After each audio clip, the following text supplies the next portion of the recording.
So I have to stop for the timing being mail after 11 or 12 am I can do more. Cybasuk is now live streaming Warhammer 40,000 Darktide Anime Geisha Doll.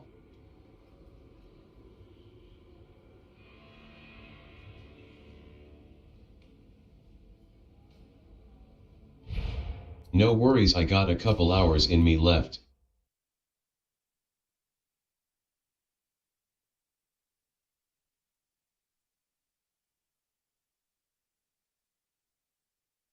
So BS.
What does Mel play primarily?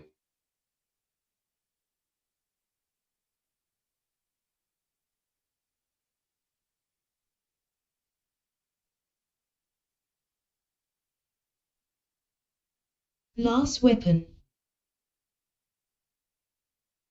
I know you play veteran.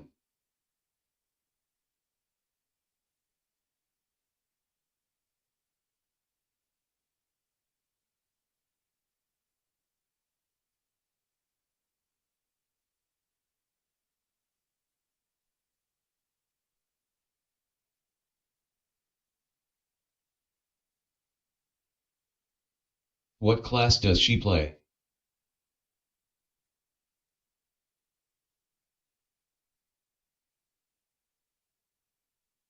Same.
I feel like I could do two things: switch to Ogryn to let you two go ham, or go Martyrdom Zealot so as to mow things down faster.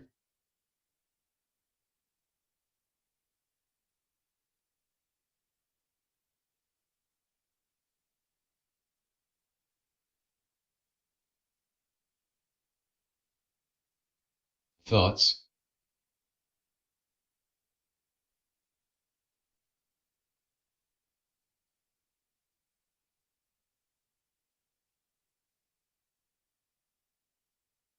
In truth, play the ones you like.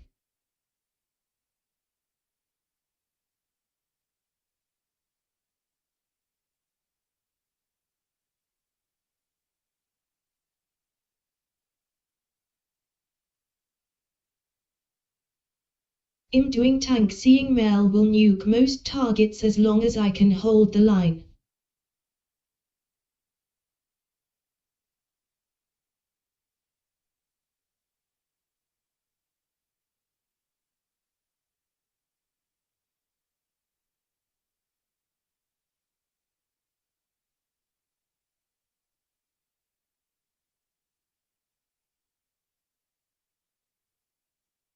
Shatter me, senpai. Hello, welcome to the chat.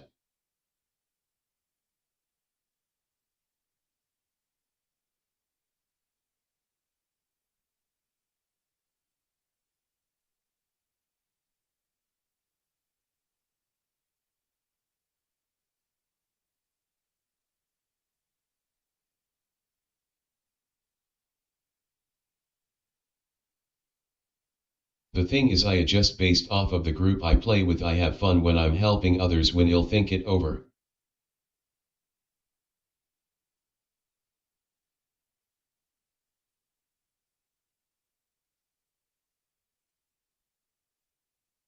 Yeah, I don't know what other classes can do.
Honey game. Hello, welcome to the chat.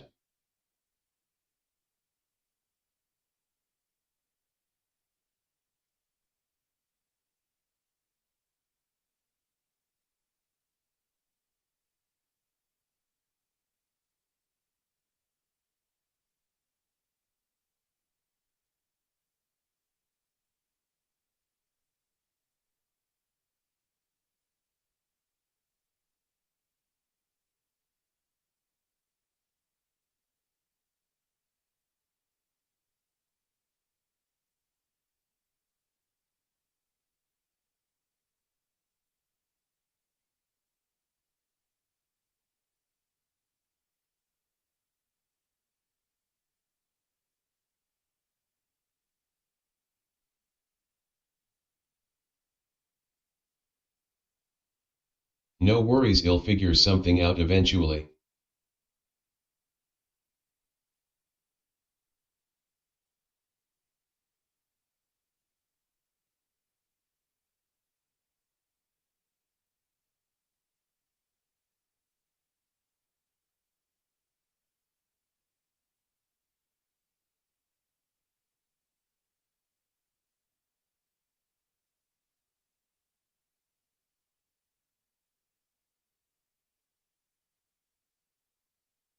It's hard to remember the discussion that happened over 5 years ago.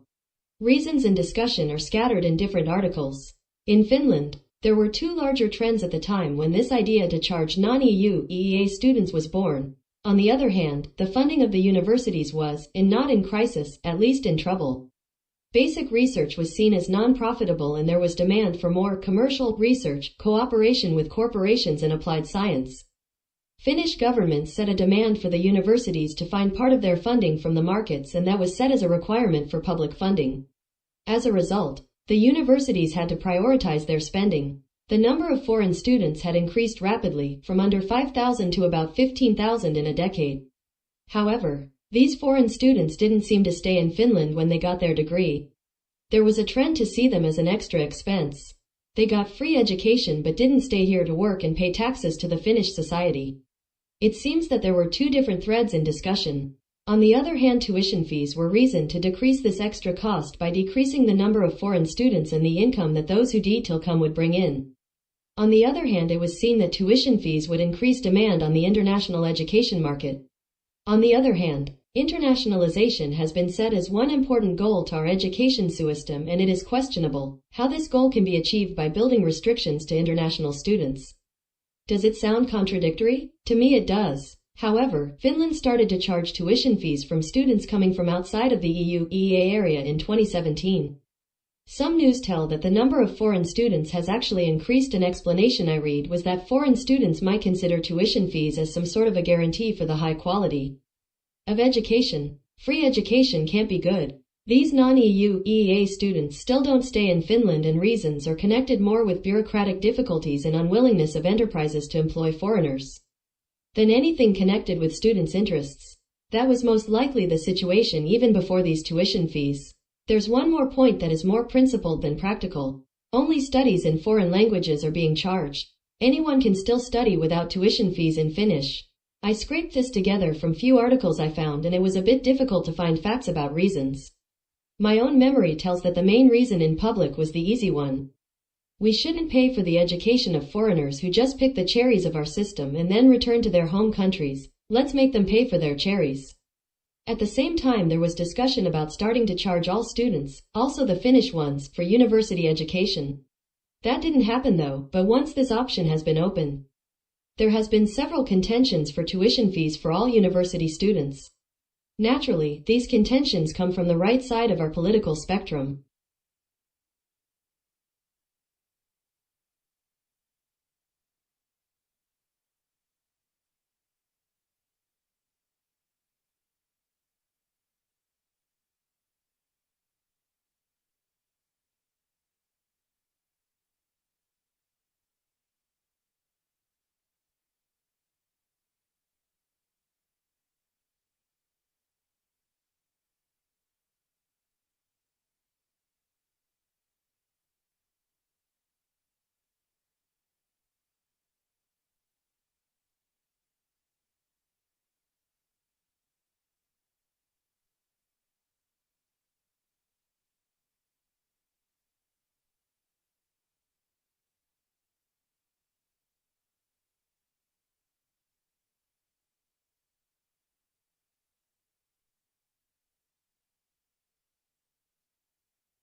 The National Coalition Party, NCP, which is the party of the Finnish Prime Minister, Petteri Orpo, wants foreign students to cover the full cost of their education. As the local Finnish media reports, according to the same source, the Ministry of Education and Culture has arranged a working group that is preparing to establish the project for students from non-EU and non-EEA countries to start paying the full cost of tuition fees for this category of students, as the government program differs, SchengenVisaInfo.com reports. The working group is also considering reinstating charging fees to university applicants, especially those who have completed their education outside the EU or EEA countries. According to a ministry memorandum to government negotiators, the goal is to stop allocating public funding to international students who complete their degrees in Finland. The move intends to free up resources for the education of other students. The decision follows reports that nearly half of foreign students do not intend to stay in Finland after graduating, citing reasons like lack of employment, poor career prospects, and difficulties in integrating into Finnish society as main reasons for leaving this European country. On the other hand, the Finnish Immigration Service has revealed that the number of immigration applications for work, family reunification, and education purposes has increased significantly, making this country one of the most sought after in Europe. A press release by the same reveals that residence applications for work purposes have soared in 2023, with the changes made to legislation on student residence permits being a major push factor. In addition to granting a residence permit for the entire duration of the degree program and allowing students to work, according to data, 90% of applicants that were recorded in the first half of the year were aiming for a degree, with the majority of them coming from countries like China, India, Bangladesh, Pakistan, and Sri Lanka, compared to 2022 levels, when over 5,000 applications for study purposes residence permits were filed. Those applications rose by 48% in the following year, meaning that more students chose Finland as their study destination. However, 95% of applications submitted by foreign students were approved, but those that were denied were mainly rejected due to lack of sufficient proof of financial means. The residence permit for studies requires that the student has sufficient financial resources to live in Finland and insurance to cover the costs of possible medical treatment in Finland, the Immigration Service stressed. The Immigration Services also pointed out that non-EU students are not eligible for student financial assistance, thus, they have to pay more tuition fees than others. However, the validity period of the residence permit issued for this category of students is longer, as it can be valid for all of the study period in the country.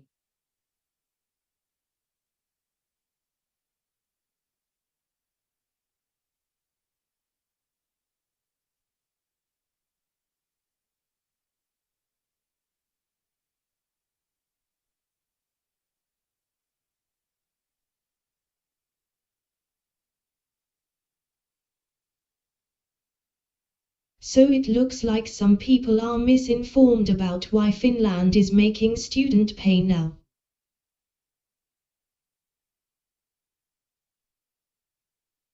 Bronyamel. Hello, welcome to the chat.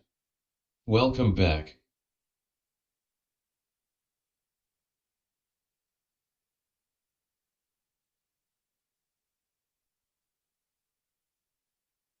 It's not about Finland people, it's about the foreign students. Bronyamel, welcome back.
Sorry, but this is how I learn about things. Please forgive when I'm told I don't know what I'm talking about. I go and find out why.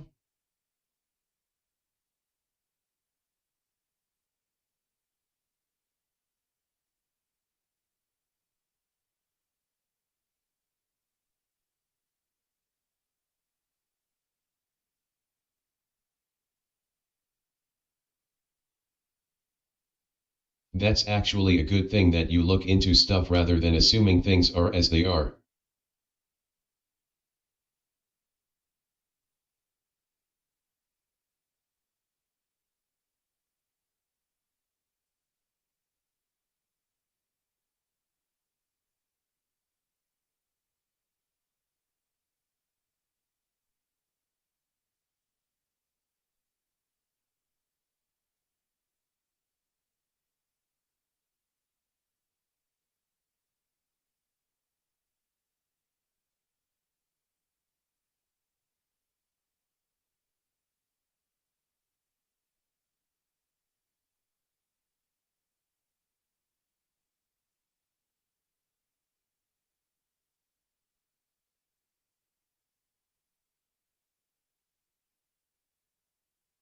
The introduction of full-cost tuition fees and application fees, which will require new legislation and detailed regulations, is the focus of a working group appointed by the Ministry of Education and Culture, OKM, on the 22nd of August. The working group is also expected to look into proposed legislation to prevent the circumvention of tuition fees through the acquisition by students of a residence permit for employment after the start of their studies. Currently, people residing in Finland with permanent residence permits, other than students' residence permits, do not have to pay tuition fees. How are you? To offset the potentially negative impacts of raising fees for foreign students, the working group is tasked to consider the creation of a national scholarship system aimed at creating more incentives to increase the number of international higher education students and encourage them to join the workforce after graduation. Tuition fees for non-European Union, EU, European Economic Area, EEA, international students were implemented in 2017. But I got into a debate with Shai the latest about proposal that they pay full cost fees will result in a significant increase in the cost of study. Expert group findings. The government's plan and the mandate of the working group has been bolstered by the findings of a 15-member expert group of stakeholders in Finnish higher education led by Birgitta Voronen at the OKM, which found in 2022 that the introduction of tuition fees in Finland from 2017 to 2021 had not had a significant halting impact upon internationalization. In a press release, the ministry said the expert group found that in 2020 the number and ratio of foreign students from among EU and EEA citizens had increased, but non-EU students were still a majority. Nevertheless, non-EU and EEA citizens still constitute a clear majority among new foreign students in Finnish higher education institutions. In 2020, 36% of all foreign students were students liable to pay tuition fees. Since 2017, the provision of foreign language degrees has increased in higher education institutions. International student recruitment and marketing have become systematic, and application and admission systems have evolved to cater to international needs, the statement noted. Dad made it a point to tell her, sure, you can protest if you know what you're protesting for. Would seem she is not fully informed about this new things.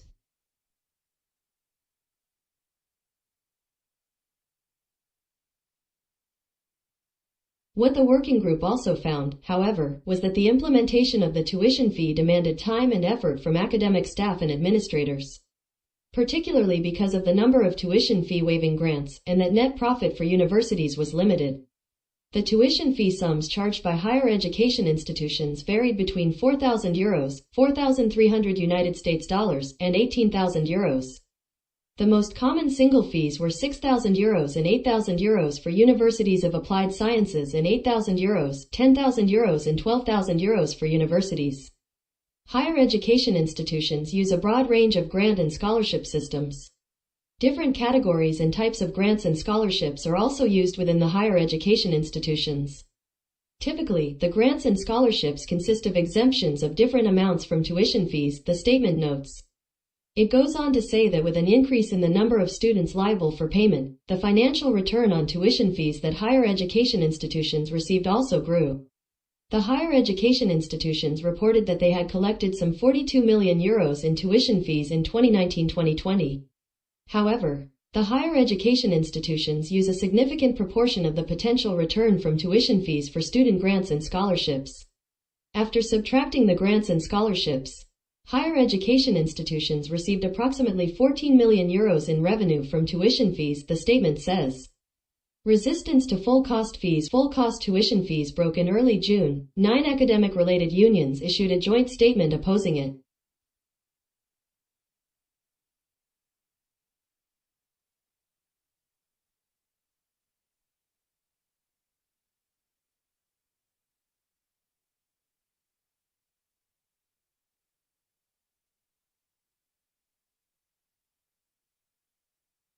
They included the National Union of University Students in Finland, SIL 140,000 members, National Union of Students in Finnish Universities of Applied Sciences, SAMIC 150,000 members. The Finnish Confederation of Professionals, STTK 430,000 members, Social Science Professionals, YKA 13,000 members, Trade Union Pro, 120,000 members.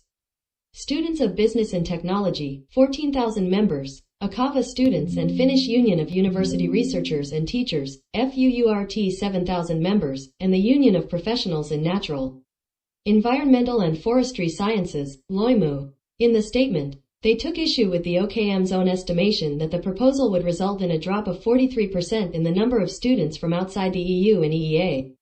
We are very disappointed with the Ministry's proposal and consider it a disaster in terms of Finland's long-term plans to make higher education in the country more international, read the statement. The unions described the Ministry's proposal as being in stark contrast with the policy for sustainable growth in higher education and the roadmap for education-based and work-based immigration. 2035. The Ministry of Education and Culture's proposal is based on no longer providing any government funding for those who must pay tuition fees. This would result in €83.072 million being made available for the education of Finnish students.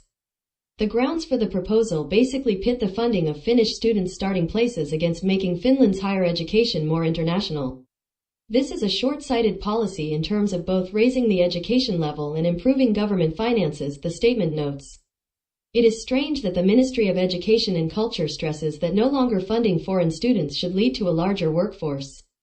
Although it also stresses in its sustainable program for higher education that without net immigration, Finland's population will decrease by 150,000 by 2030.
Criticalorange.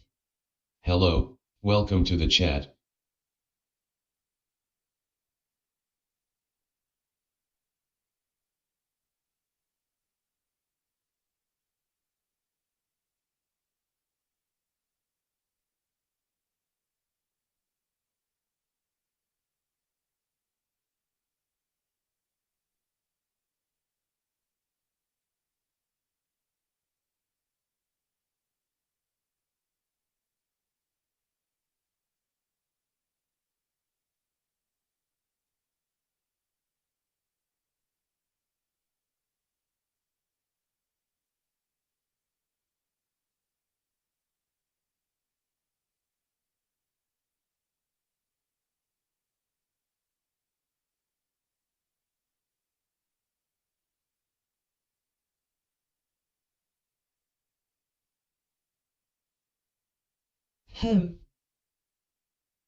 Immigration policy. Other unions have also noted the impact of changes to immigration requirements on the ability of the country to attract high-level skills from outside Europe. The current government proposal devotes 10 pages to addressing immigration and residence permit issues that also will affect international academic staff and students. In terms of the new proposals, a residence permit will be rescinded if an individual does not find work after 3 months of unemployment, and those with a student-based residence permit will not be allowed to rely on Finnish income support. Obtaining a permanent residence will require a minimum of 8 years of residence, a language proficiency test, a 2-year work history without long-term unemployment, and an impeccable behavior record while in Finland, along with an income requirement and mandatory civics and language tests. Aaro Riitakorpi, Public Affairs Manager of Loimu, a multidisciplinary union of professionals in natural, environmental and forestry science, said in a statement the government's tight policy on immigration sends a message that foreigners are not welcome in Finland. This is a totally wrong message, especially when the population is getting older and labor shortage is increasing. The number of international professionals has grown steadily among Loimu's members and in the fields of natural, environmental and forestry sciences. Now the future looks very worrying. Finland should open up to the world and not close its doors, he said. The move towards implementing full-cost tuition fees for non-EU and non-EA students, that is, substantially increasing them, is in stark contrast with the objective of having more international experts coming to Finland. Even though the government says it is considering the creation of a national scholarship system. Mika Sahamies, senior specialist at Akava, the Confederation of Unions for Professional and Managerial Staff in Finland, told University World News that incentives to stay in Finland should be created for those who come to study.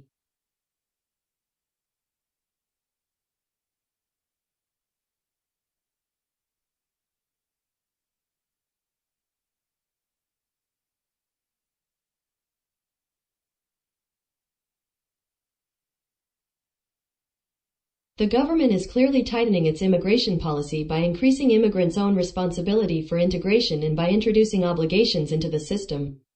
The conditions for obtaining a work-based residence permit will be tightened and additional requirements will be imposed for obtaining a permanent residence permit and citizenship. Humanitarian migration will also be subject to significantly stricter conditions, said Sahamies. Sahamies added that the overarching goals seem to be to have different social security and benefit systems for immigrants and those residing permanently in Finland. Taking into account the constraints of the constitution, it remains to be seen what the government's so-called backstop for all these immigration policy objectives means in practice. According to the government program, in migration policy, Finland will comply with human rights and other international treaties, its obligations under EU legislation and the rule of law. Sahamies said. Sahamies emphasized that Akava supports a significant increase in immigration with equal treatment and non-discrimination of all people. Broader goals at stake. Adil Rizvi is board member of SAMIC, the organization for students at the Universities of Applied Sciences in Finland, and their spokesman on international issues, told University World News the impact of the OMK policy change went beyond educational institutions to touch on the broader goals of internationalization, population demographics, and economic development in Finland. This proposed 43% reduction in the number of international students directly contradicts not only OKM's own goals but also the broader demographic needs of Finnish society. Students are valuable assets, and countries are already competing for their skills. Finland requires these talents to address skill shortages, rectify sustainability deficits, and strengthen public finances, said Rizvi. Antti Palola, CEO of the Finnish Confederation of Professionals, STTK, said his union considers the Finnish government's decision to raise tuition fees for non-European students will cause a significant fall in the number of students coming from countries outside Europe. We fear that rising tuition fees will weaken Finland's attractiveness and interest among international students. This, in turn, could affect negatively the availability of a skilled workforce in the future, he said. He noted that raising the tuition fees for students outside Europe was a short-sighted decision aimed at improving government finances but which overlooked Finland's interest in the long run.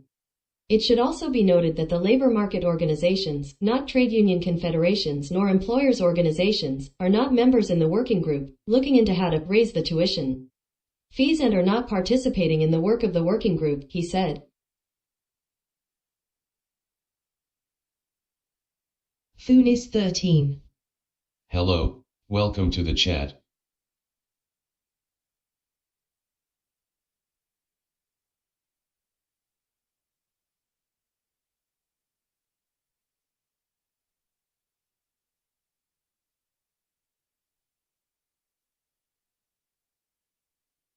Paradigm shift. Higher education stakeholders have expressed concern about a paradigm shift in Finnish politics and society. The Council of Rectors of Finnish Universities, UNIFI, Chair Professor Jukka Kola said, tightening policies on immigration and work and residence permits would lead Finnish society in a direction that undermines our efforts, and the efforts of many other actors such as Finnish businesses, to attract and bring more international students, researchers and skilled people to Finland. The proposed policies of the government will make Finland less attractive for international businesses and investments to Finland and therefore hinder the objective of raising Finland's R&D activities to 4% of gross domestic product by 2030. In a similar vein, Director of Administration at the University of Helsinki Esa Hamalainen referred to a change of paradigm underway that he said was evident in a shift away from a strong earlier commitment to tuition-free education for all. Finnish universities are worried about the government's plans to raise tuition fees for non-EU students. He said the minimum fee of 1.500 is expected to rise considerably. At the University of Helsinki, we may only need to do slight modifications to our pricing policy. As an internationally renowned research-intensive university, our fees have been set to reflect the international market from the very beginning, he said. Hamalainen also noted a contradiction in the government's proposal.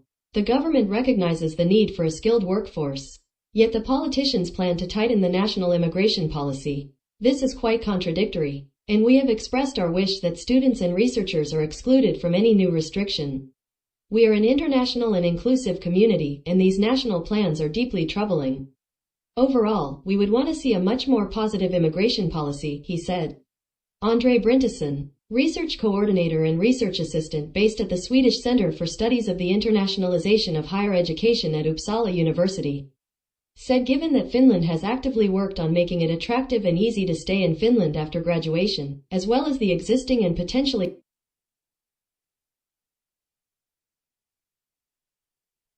Okay.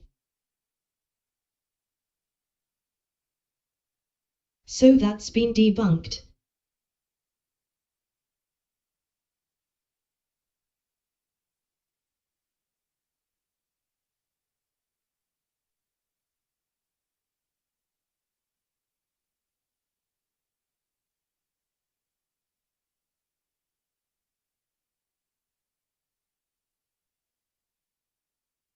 I was given the impression that it was for only Finnish students.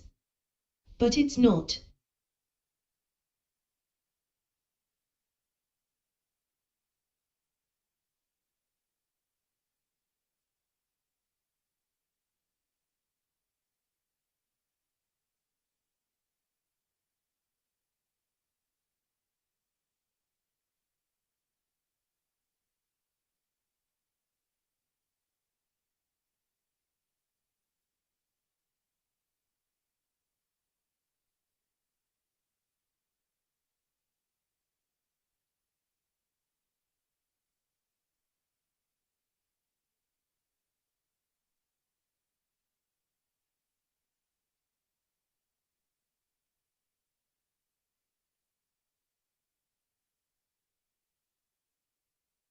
Finnish students still get a free ride in school, just non-Finnish have to pay their way, seeing the majority would get their education then leave Finland, taking all that back to their homeland.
Shobo plays. Hello, welcome to the chat. Unity crash.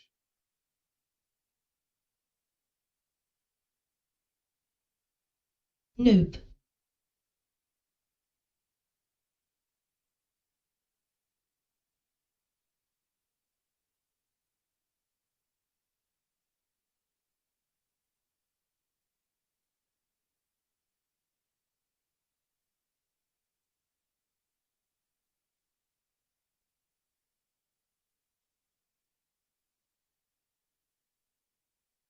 My net is at 22 Mbps.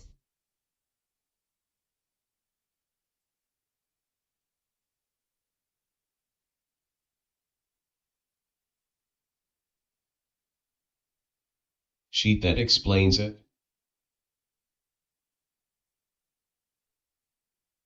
More or less.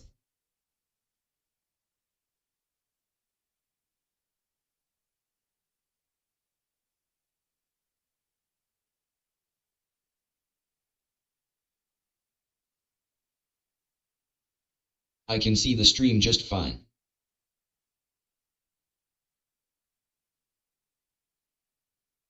It's the upload to Unity.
LOL.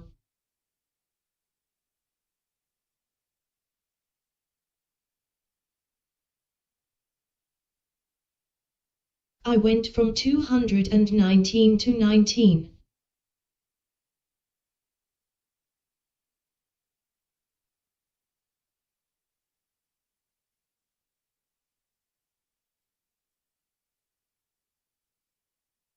LOL, and day is a JP holiday, so most people home.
Are you gonna hop in VR chat soon, Sook?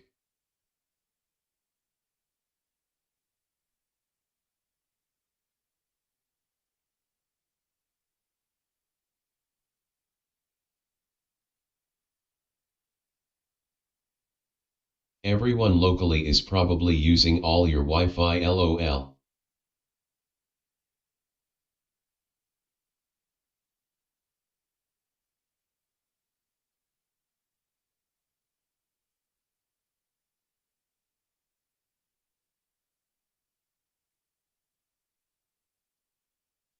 Not sure.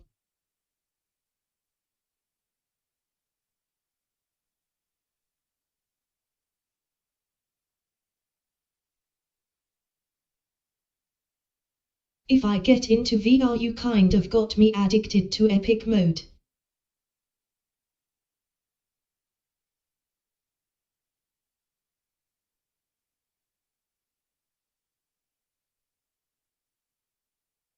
What is epic mode?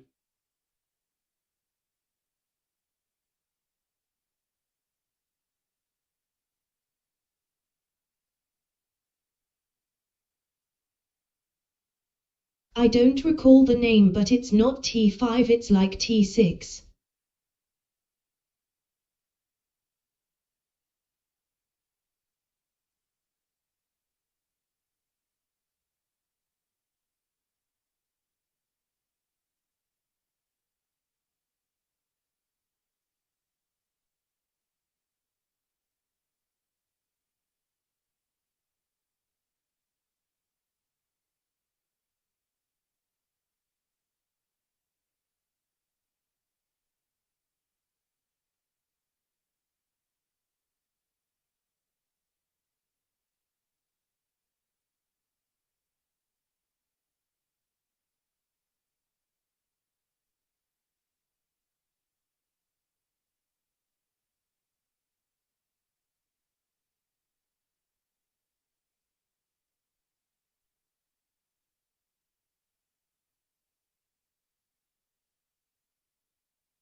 Yet it fun and chaotic.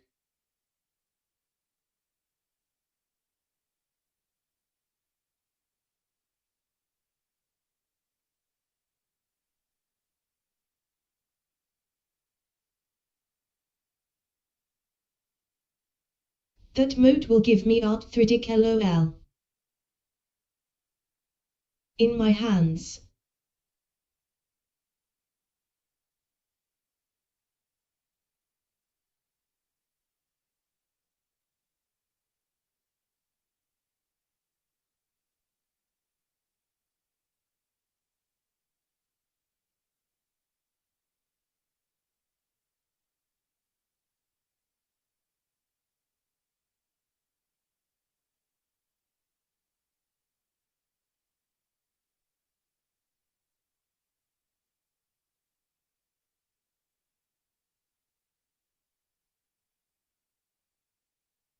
Haha.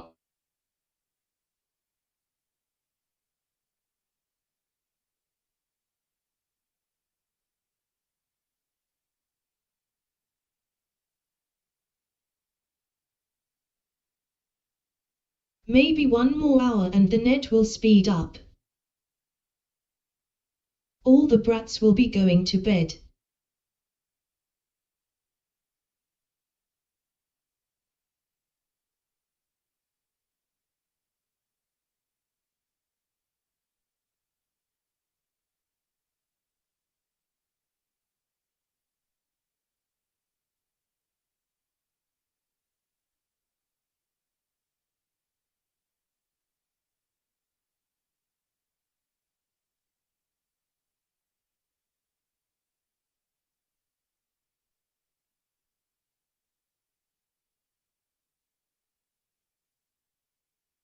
Alright, if you want to play more Auric mission, please let me know, I will join you.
Regress. Hello, welcome to the chat.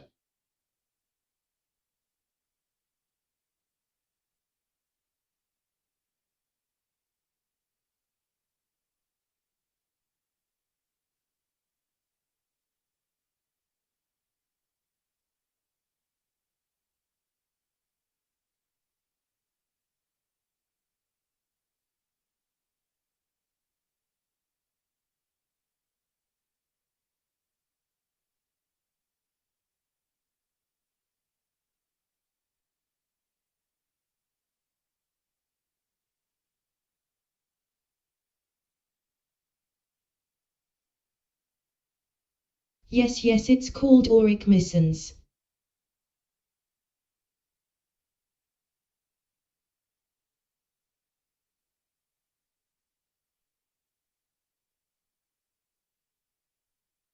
You still have to wait.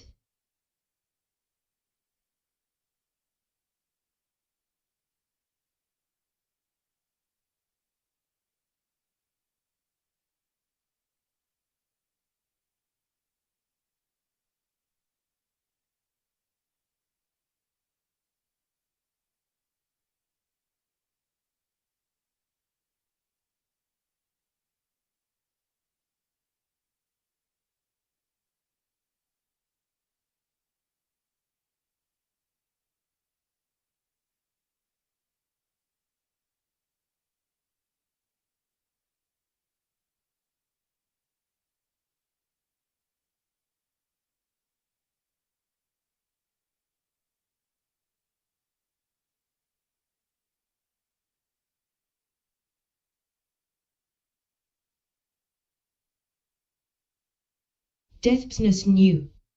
Hello, welcome to the chat.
Alxv999.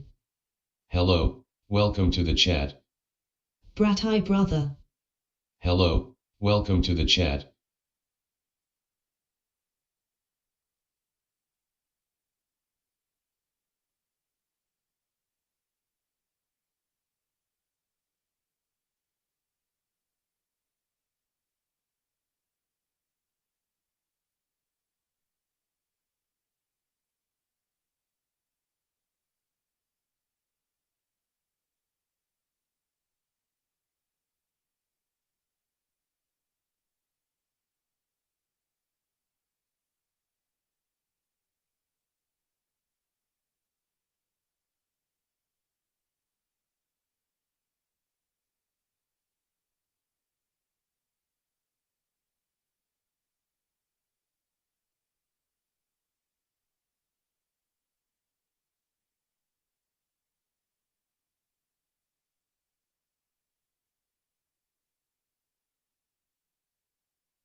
G.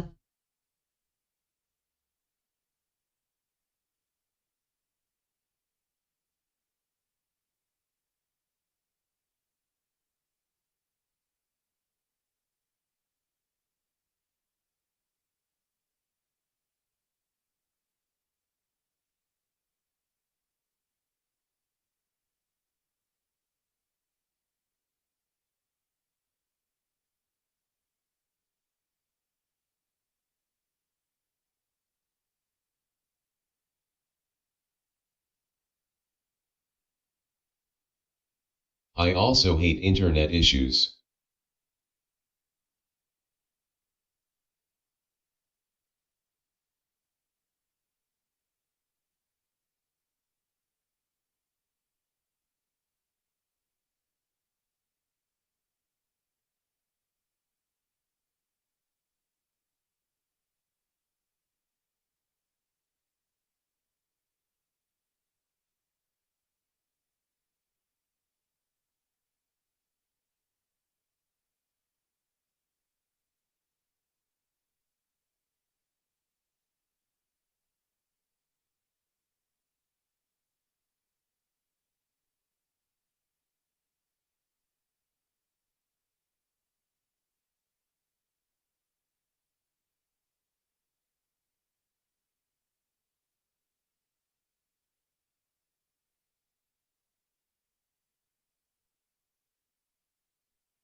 G. Fuck you internet gods.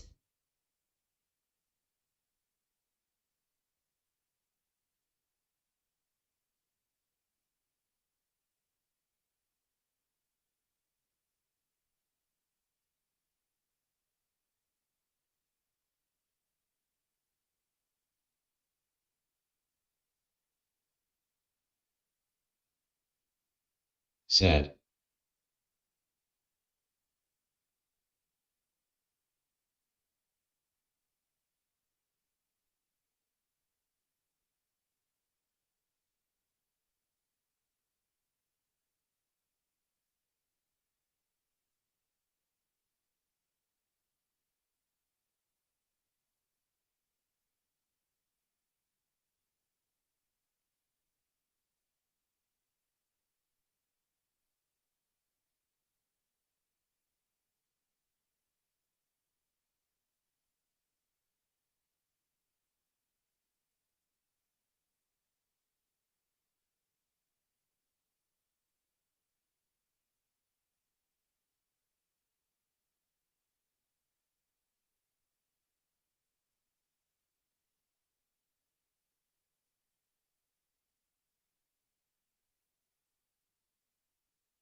Big Bertad.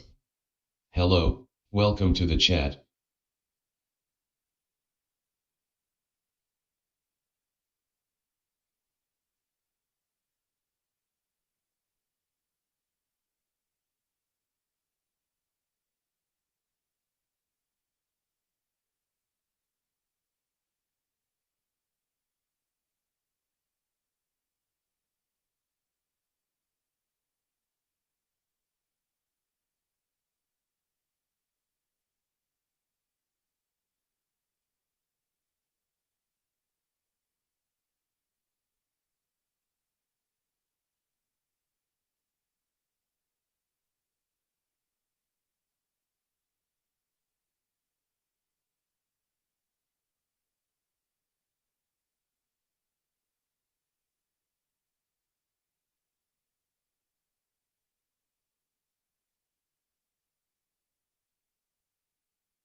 Acquaintance.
Yo, this is not going to change, so I will pop into VR. Game more mail next day.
Alright, see you soon, Sook.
Los Skittles.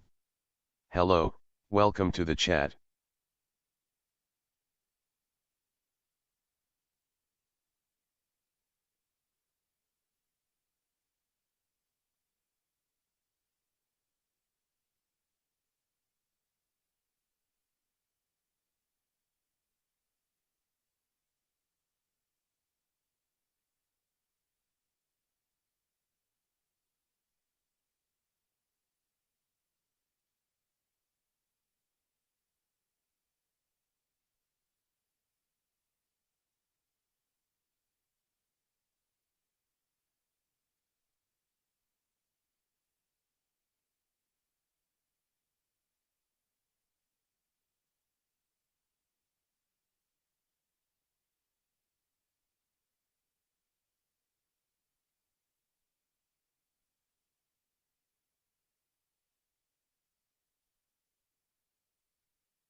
Rudiment.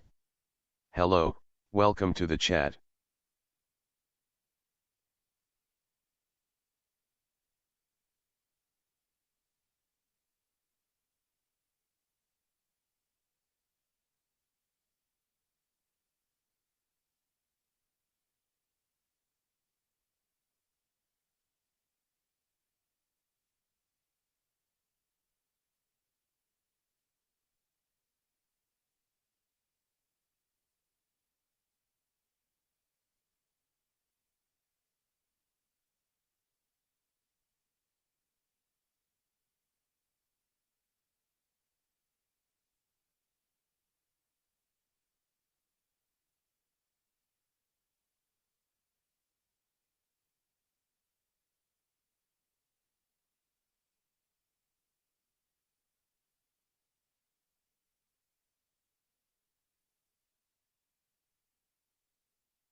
Thank you for the lurk, it is always appreciated.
Hello. I'm back.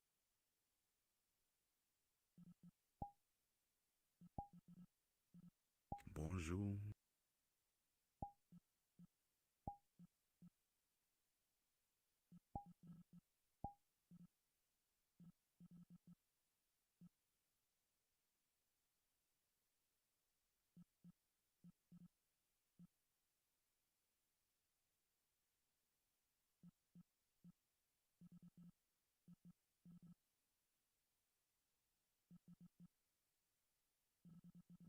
Looking at like a scenery like this makes you actually want to just like space travel.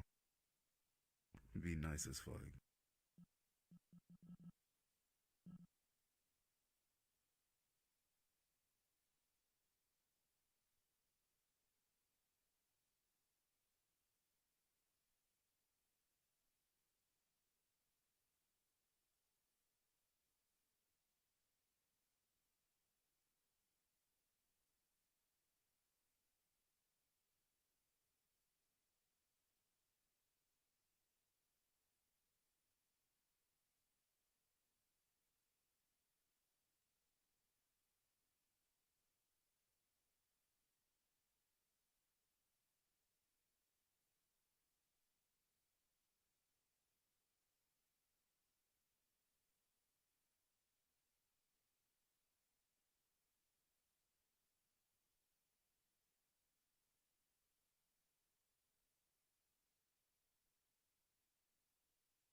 So shit.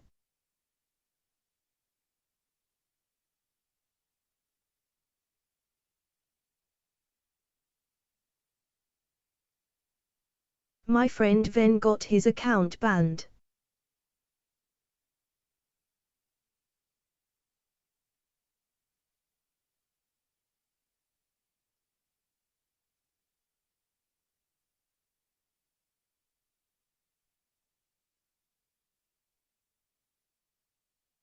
So in light of that I have to put all my avatars on private unless they're non-DPS, so I have to check them one at a time.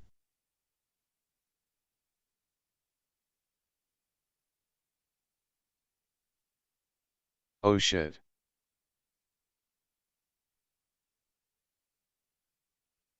I hate when that happens.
It's a nice car.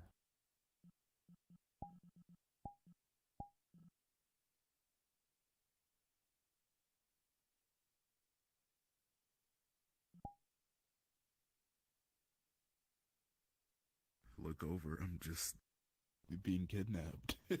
It was-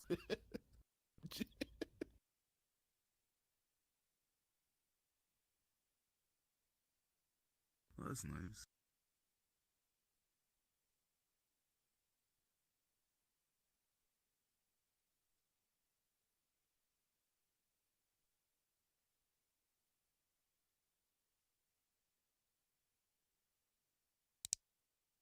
Checking over all my avatar to make sure the DPS ones are on private.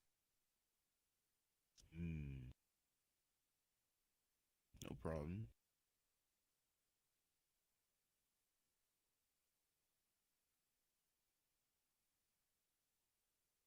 Are people like using it in Publix and shit?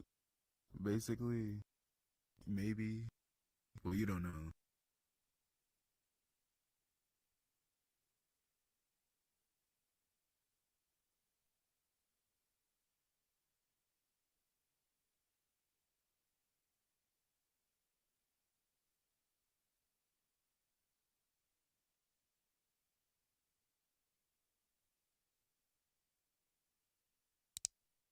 So, if you run into open world with an SFW and get reported, the devs will ban your account.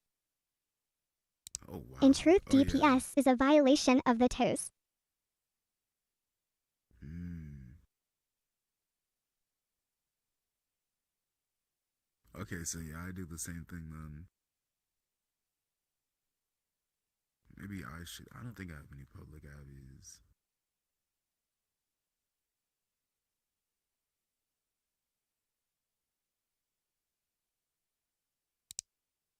But it's so used that turn a blind eye till it's being used in the public eye. Which is In private, then understandable. it's okay. Yeah, but you know they're banning Kind the of. person who uploads the Abby instead of the person who's using it. In that, well, They yeah. do both. They do both. Oh, okay. I mean, it's kind of fair. It's kind of fair, but like really fucked up because you know the person who made it didn't know that the person was gonna be malicious. The one he let use about it the got Abby. banned. And then he got banned for being the uploader. Wow, damn.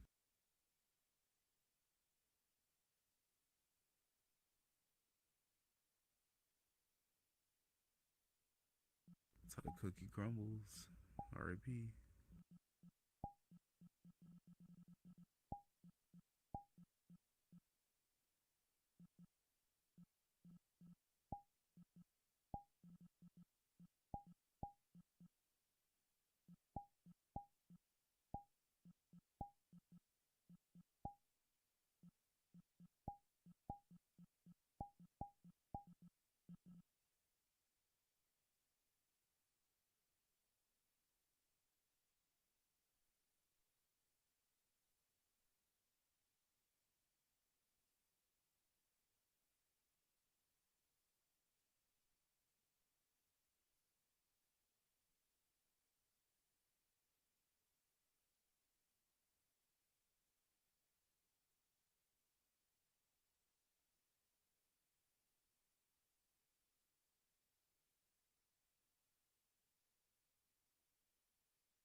Rond Moons.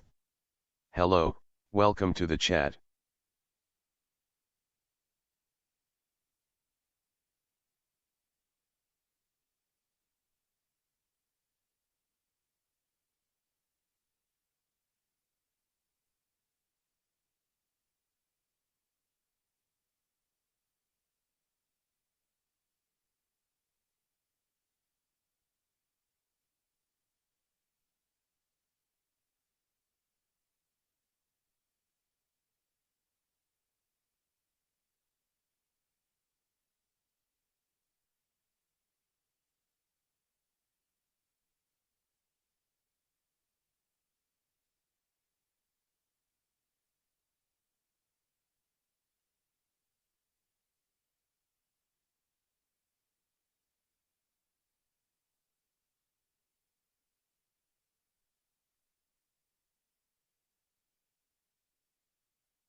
I'm sad for Vin. He had over 200 avatars. Damn.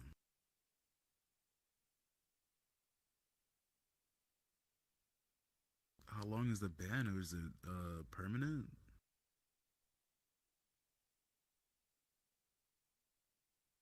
I think so. Think so, man.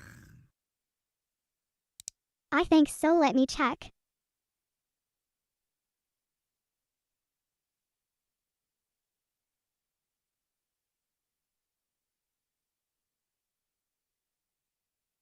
R.I.P. If it is.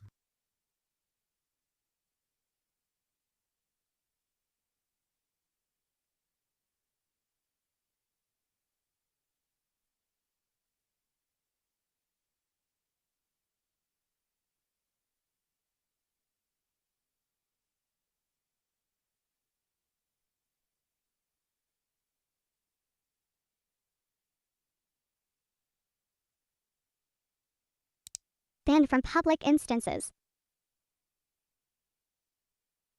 Oh, okay. So it's that's probably a temporary ban. Probably for like 30 days, maybe.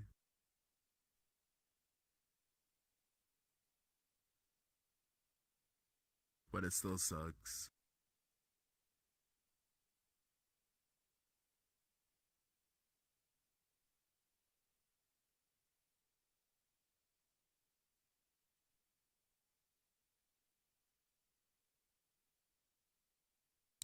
Applied November 2nd and 9th, I think.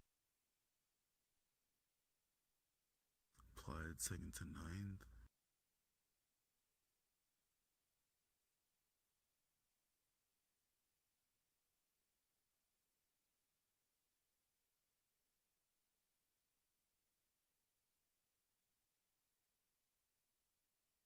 I know me who likes public instances. It'll just be hell. Cause I'm just like, Applied November 2nd and 9th, I think so. No public or friends plus worlds. Public or friends plus really? worlds. Public or friends plus? Not even like, damn.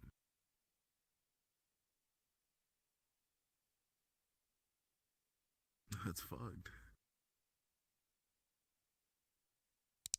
He can still come to friends or invite plus. Friends are, but why not friends plus? Is it kind of like a public? Yeah.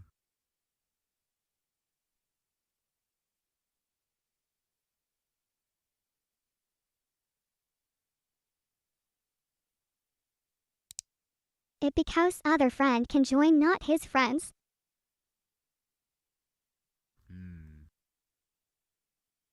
God, that seems so like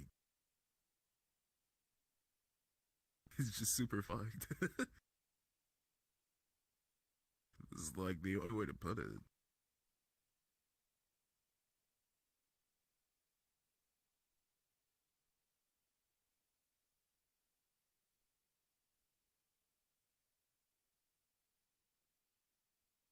I would probably just like play Overwatch or something for those days.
So why call it a ban if it's not a ban? It's a suspension. Yeah. Um. Yeah, they should probably change that out. The wording's kind of. Or is my English not right? No, the suspension is correct. It's more of a suspension, not a ban. I mean, they're banned from Publix technically, but more like suspended because if they were really banned, they would not be able to get back on the game. But it's just like a temporary, hey, no interacting with new people. It's probably like a 30-day thing. I remember way back when people were talking about it, and I'm just like, oh damn, sounds fucked. I would hate that. Wait, hold on. So did they like wipe all of his avies as well? So he has to like upload them? Because if so, oh my god, that would just They're locked. I demotivate had me. 2 of his. They're logged. But can't use them. Oh, So I removed them. so he probably has to upload all those avies again. I feel so bad.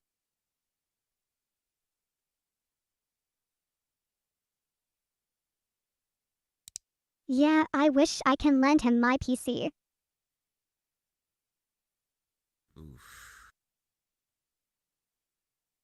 Be there for days. I mean, he has the time now, so he might as well just get started. I can do 11 uploads at a time with using 4% CPU. Really? God damn. You do have a spaceship with. My PC is a beast. That is not. That is a mythical creature, man. That is. That thing is a dragon. It is hoarding gold.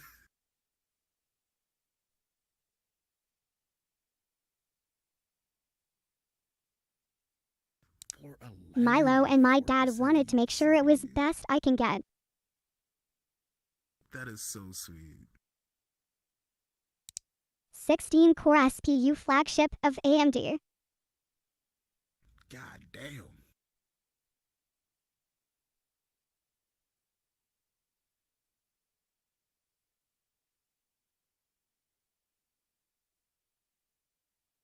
Do you prefer AMD over Intel? I've always used the like i6s, you feel me? I think I have an i9 right now. but I haven't updated in a minute. I work so much, like the PC I have right now is pretty much fine for what I need to do.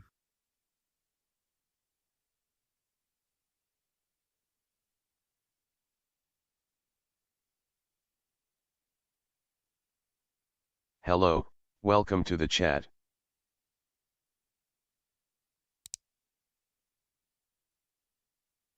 I don't know if this will work, but let's give it a shot.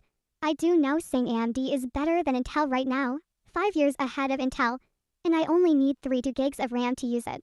Anything more then that would be bottlenecking performance. Intel needs Hmm. 64. Okay. That's some good insight. So AMD is a muni saver. AMD's a money saver. The last time I had an AMD, it was really good. It was pretty cheap for like what I got back then. People were like, really? Just like, yeah, it's running well. I just switched to the i9 because it was cheaper than and I think it was newer at the time, but AMD probably like did something new within the 6 months of that release. But it's alright. Yes, they're really good as of now. Intel is rushing to caught up, but due to the China-USA trade wars, it's been hard for them to cough up. So AMD is the way to go. Okay, that's good to know because I might actually depending because next year like I really like my head is like dead set on going to Japan like during the winter. So I might not upgrade my PC, so might just like pour my money into going and having fun.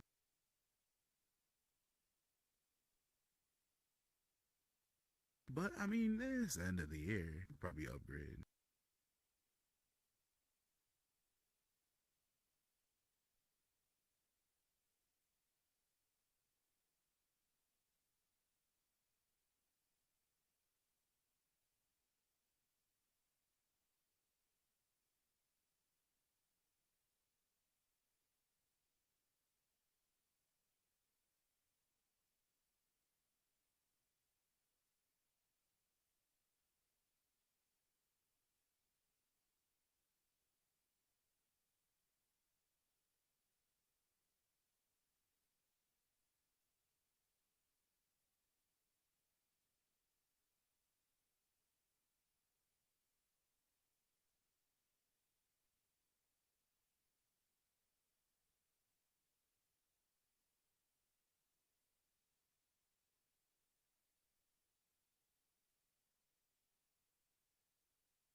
Oh shit, there's a person behind.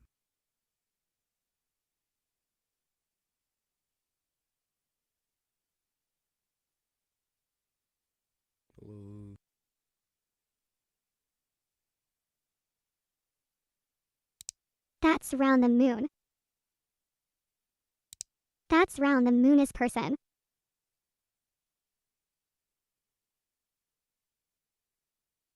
Nice person BRB. Nice part. Oh, okay. No problem. No problem.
Welcome back. Going to have to get help with that one later.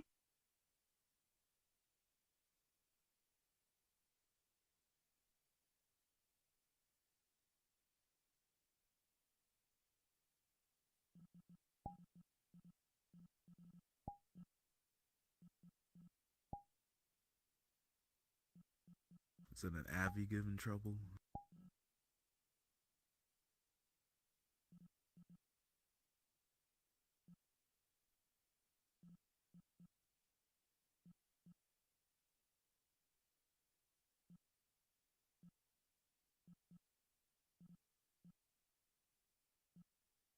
It was made by a Chinese person, so it's not your average avatar. Okay. And it's a heavy data of.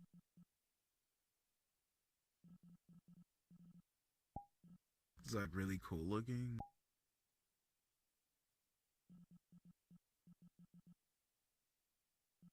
Or just like a lot of intricate parts? There are Chinese ones so you can see for yourself. Chinese. Oh, okay.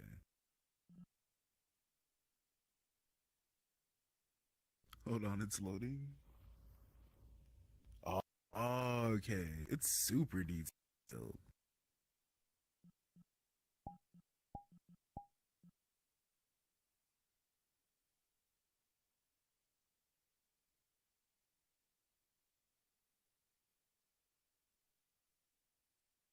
Yeah, that load time is crazy. I feel that. Okay. I can understand why. Oh, it's still loading.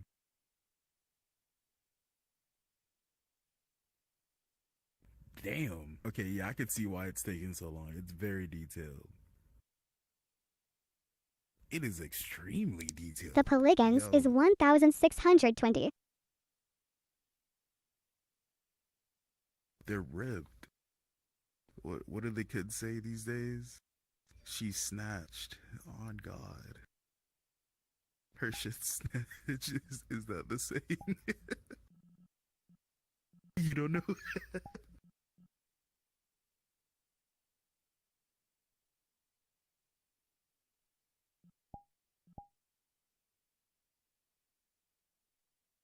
They're really cute though. Oh, this is the one where you can take a hit. Hell yeah.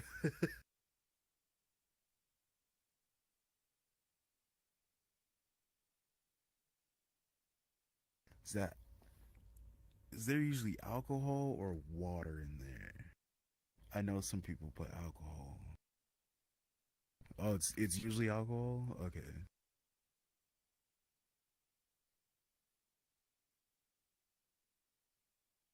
They look cool as fuck. I want one. Most I likely don't even know where to Sachu. get one from. Most likely soju? Or is okay.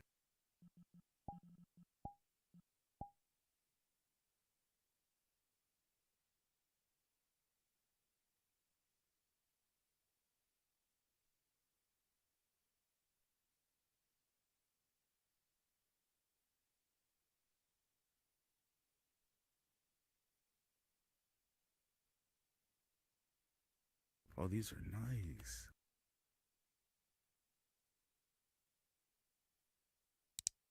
This last one I will show you is my most loved one. And it's purple. I fought with it.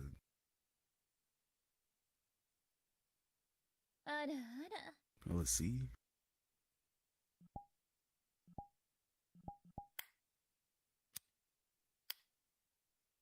Oh, wow. Okay, I fought with it.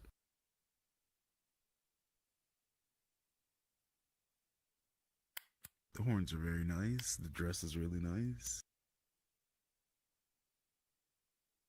Oh shit, it has a lighter.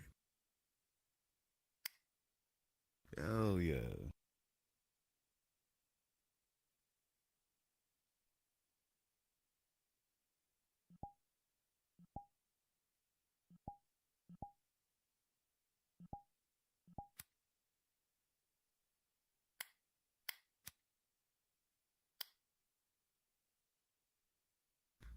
The effect is really nice. Like an actual lighter. You get the glow. You see, I would wear something like this in a horror map that's really dark. They have the fuck. You said, wait, you got something better for it?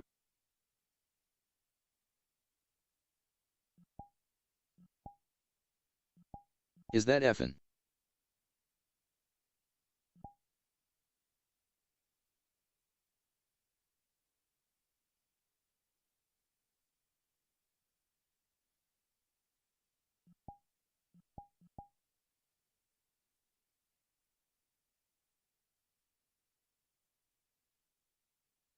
Oh wow, it turned everything bright. What the fuck?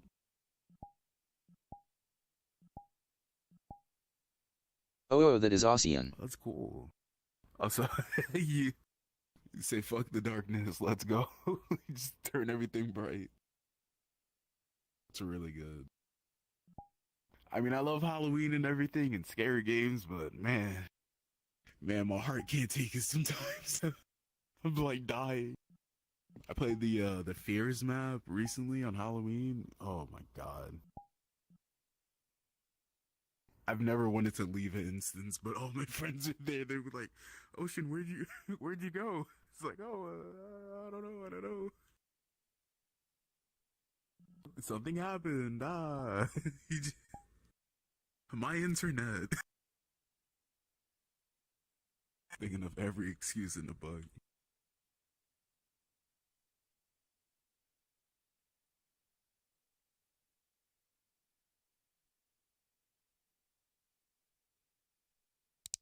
Wanted to drink tonight, but my mood is wrong for it. You see, it's good that you know and you don't drink. Some people still just drink, and they're like, "Oh fuck." Me personally, as soon as I'm feeling shitty, I not had the to time to distance drink. myself from someone. Felt that. Sometimes sometimes not everybody needs access to you, and I've learned that.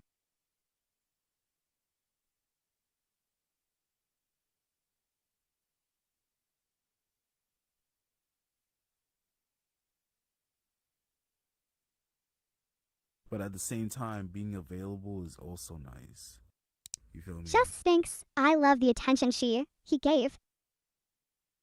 Mm.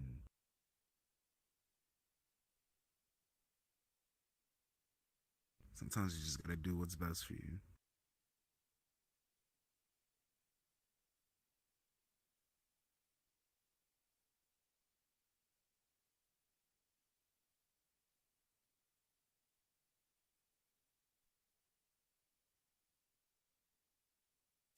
This clothen is something I wear in the earl.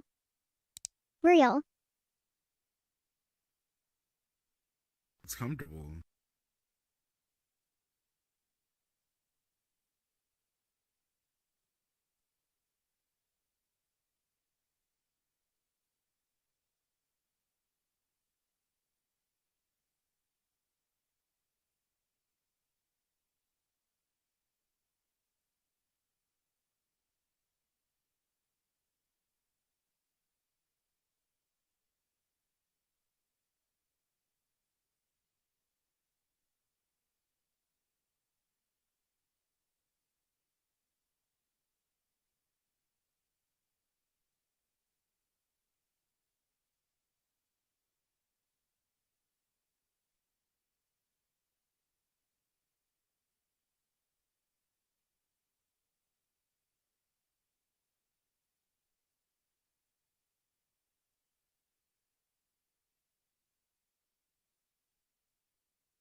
Fucking hell.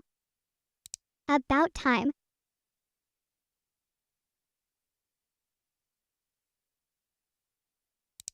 My net is back. Was your internet out?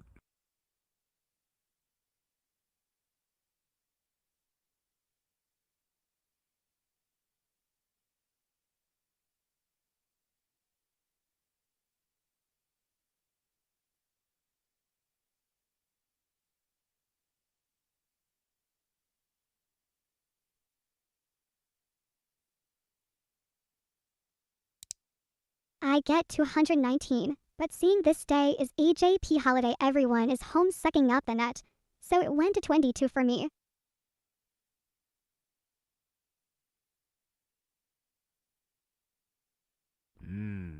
Okay.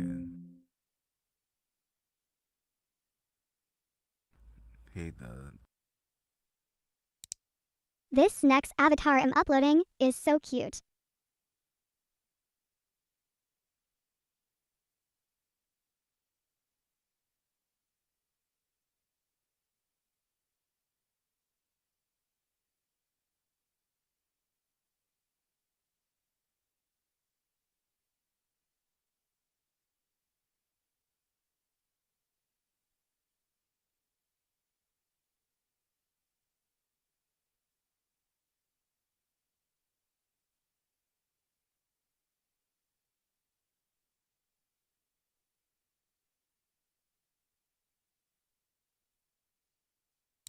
It wants Puyomi Toon Shader.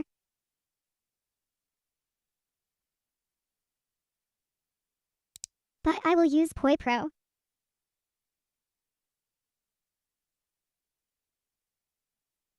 I haven't uploaded in so long. I don't even know where I put those. I should probably upload this, Abby. Like, actually, but.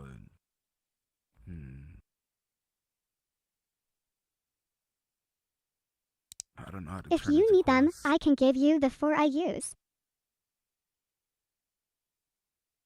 But thank you.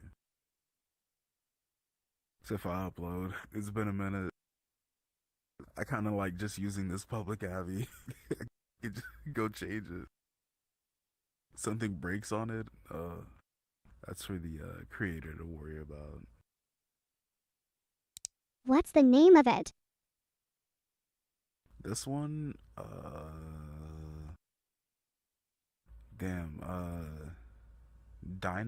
Dina, spelled D-I-N-A. I can see.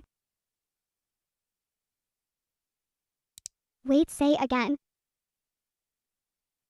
It's spelled D-I, like D as in dog, I as in Ivan, N-A-H.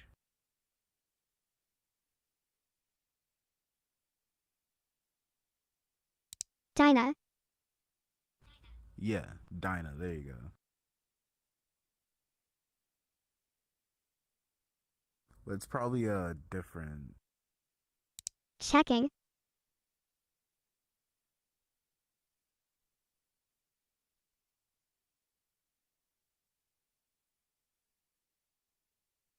Nope, I don't have it on my collection.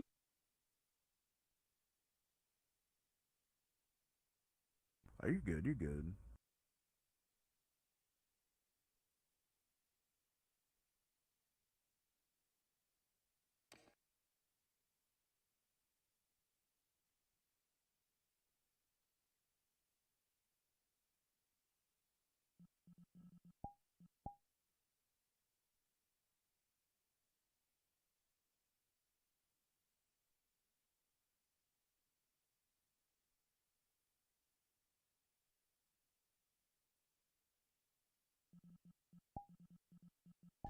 One which mastered technology, mapped the cosmos, and understood our relationship with the natural world. Our ancestors traveled the world and built enormous structures. They scaled their creations into cities. They shared a common governance and similar religious beliefs. Our That's where it's ancestors lived, been. as we do Not gonna today, lie. as a global society. Playing a Around video. 15,500 years ago, this global superpower started to collapse. First came uncontrollable There's a change, mirror right here, and okay. then a cataclysm. In less than a week, everything and almost everyone was gone. Those left behind built monuments. Monuments not as tributes to gods it or on. homage to kings. The monuments are a warning to future generations, to us. That warning is simple. Danger is coming. Our civilization has ended before, and it will end again. This is one story that big archaeology and world governments refresh don't it? want you It's to not know. playing Because for me. once you hear it, you'll never trust them again. Because we No, are the okay, there we go. descendants of an ancient civilization. One which mastered technology, mapped the cosmos, and understood our relationship with the natural world. Our ancestors traveled the world and built enormous structures. They scaled their creations into cities. They shared a common governance and similar religious beliefs. Our ancestors lived, as we do today, as a global society. Then around 14,500 years ago, this global superpower started to collapse. First came uncontrollable change, and then a cataclysm. In less than a week, everything and almost everyone was gone. Those left behind built monuments. Monuments not as tributes to gods or homage to kings. The monuments are a warning to future generations, to us. That warning is simple. Danger is coming. Our civilization has ended before, and it will end again. This is one story that big archaeology and world governments don't want you to know. Because once you hear it, you'll never trust them again. Because the danger that's coming, there's not a thing they can do to stop it.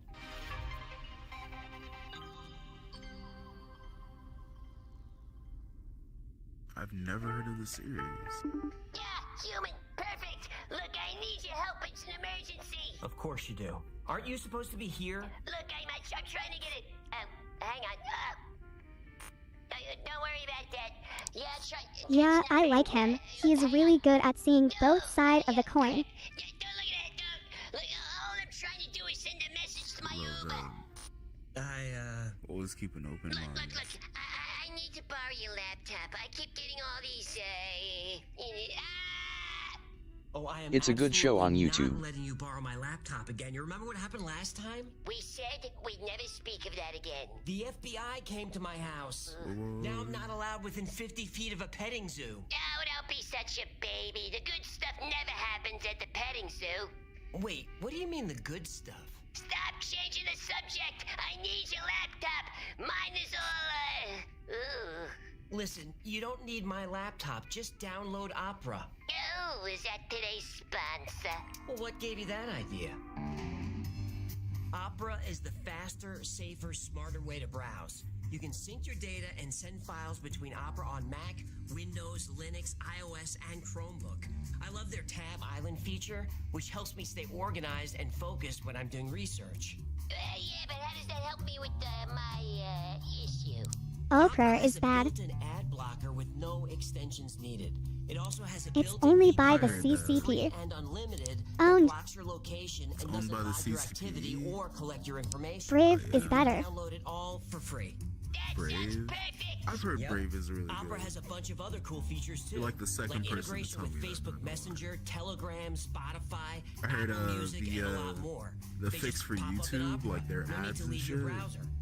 It also They already has have it, Aura, like, in their built-in browser, AI so that answers your questions it's and gives you amazing. real-time I might information. just switch. You just highlight what you need help with, and wham, it generates Using content. Brave has Firefox better right now, safe and but privacy. I'm always down to use your browser. Oh, I know what I'm gonna do. I'm gonna make my video. Yeah, let me stop you right there. Just go to the link in the description below and download Opera Hello, for free today. welcome to the chat. Link in the description. I'm on it. Hey, listen, do me a favor and don't mention this to Gertie, yeah? She doesn't like it when Hey, Gertie, you home from the spa? How was it, honey? No, I wasn't on the internet. You know I would never lie to you. That was one time. Now you're gonna hold that over me forever? Hey, I don't get on you about watching the Kentucky Derby, do I? I know that there are breads, but there's more to someone than muscles, you know? Look, I gotta go deal with this. Yes, please, I'm begging you. And don't get me started on how often you talk about Clydesdales.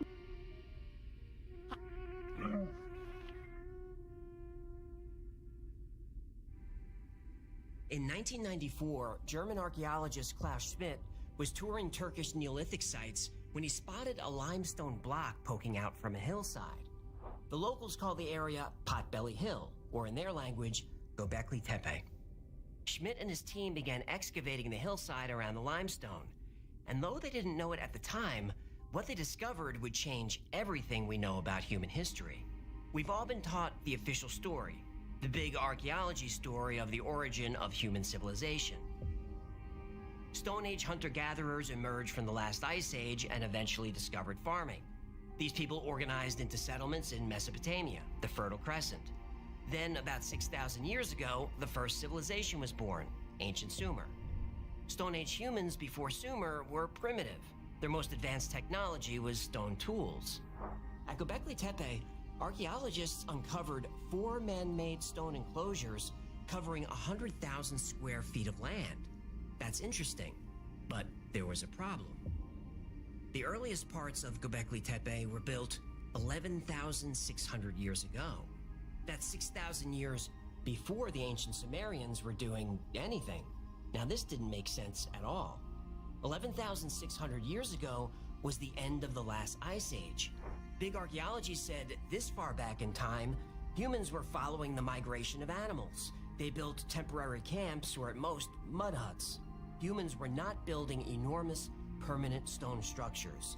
They didn't have the knowledge. They didn't have the tools. They didn't have the talent. Yet, here it was. So the more they dug, the more things stopped making sense. Soon archaeologists learned that the enclosures weren't built at the same time. This indicates long-term occupation of the site. Well, how long? Well, the newest structure was built about 10,500 years ago. That means Göbekli Tepe was occupied for over 1,000 years. Now, 1,000 years doesn't sound that long, but in human history, 1,000 years is a very long time. That's enough time for the Roman Empire to rise and fall again. The excavation of Göbekli Tepe continued, and from the perspective of the scientific establishment, things just kept getting worse. Göbekli Tepe wasn't haphazardly thrown together by Stone Age primitives. It was built strategically for a purpose.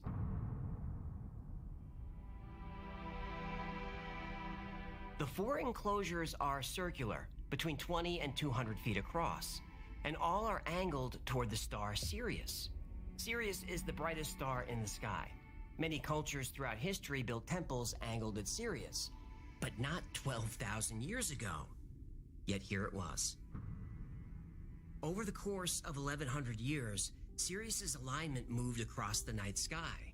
So the builders of Göbekli Tepe created newer enclosures to follow each realignment. To build these monuments required an understanding of astronomy, mathematics, and engineering. A project of this size would also require skills like community planning, administration, and division of labor. Big archaeology said people during this time had not yet acquired these skills. Yet here it was.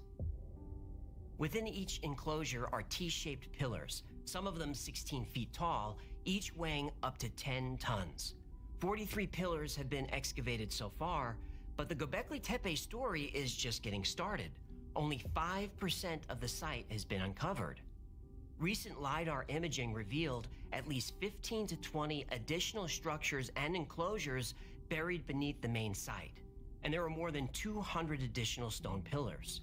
Now, about those stone pillars, there's something very strange going on. Engraved on the pillars are depictions of humans, animals, and human-animal hybrids. There are foxes, lions, scorpions, snakes, boar, wild donkey, gazelles, there's all kinds of things. And the work is very advanced. But the most advanced carvings are on the oldest pillars. As the site gets newer, the designs get less intricate. It's like technology and craftsmanship suddenly appeared out of nowhere.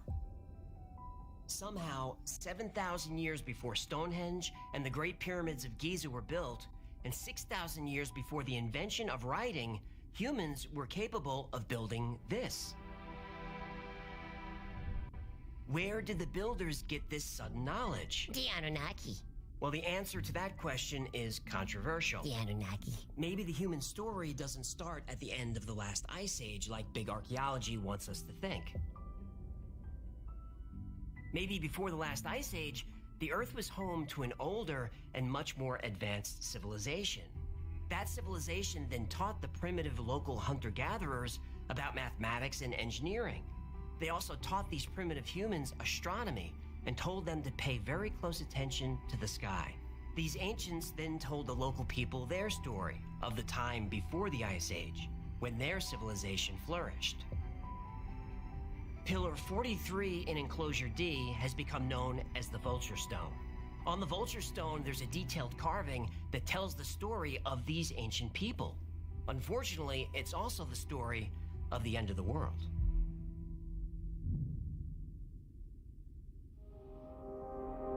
Pillar 43 in Enclosure D, also known as the Vulture Stone, depicts the worst day in human history. Engraved on the pillar are asterisms, which are bright star clusters like constellations. Pillar 43 points to Scorpius.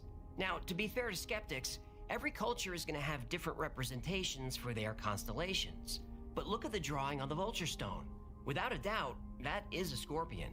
When the constellation Scorpius is lined up with the night sky, all the other drawings fall into place, each of them representing constellations. A sun sits atop the vulture's wing in the design, showing its placement in the sky in relation to the stars. If we use the central sun as a guide to line up the constellations, it reveals a star map, and every star map is a date stamp. Take the Hoover Dam, for example. Engraved on the floor of the dam is the exact configuration of the stars as seen from that location on the day the dam opened. Ew, why did they carve that in the damn floor? So if the structure is found thousands or millions of years from now, archaeologists will know the exact date. The date the damn people made it? Right. Damn good idea. The Vulture Stone shows the only time in history that this specific configuration of stars could be seen from Göbekli Tepe.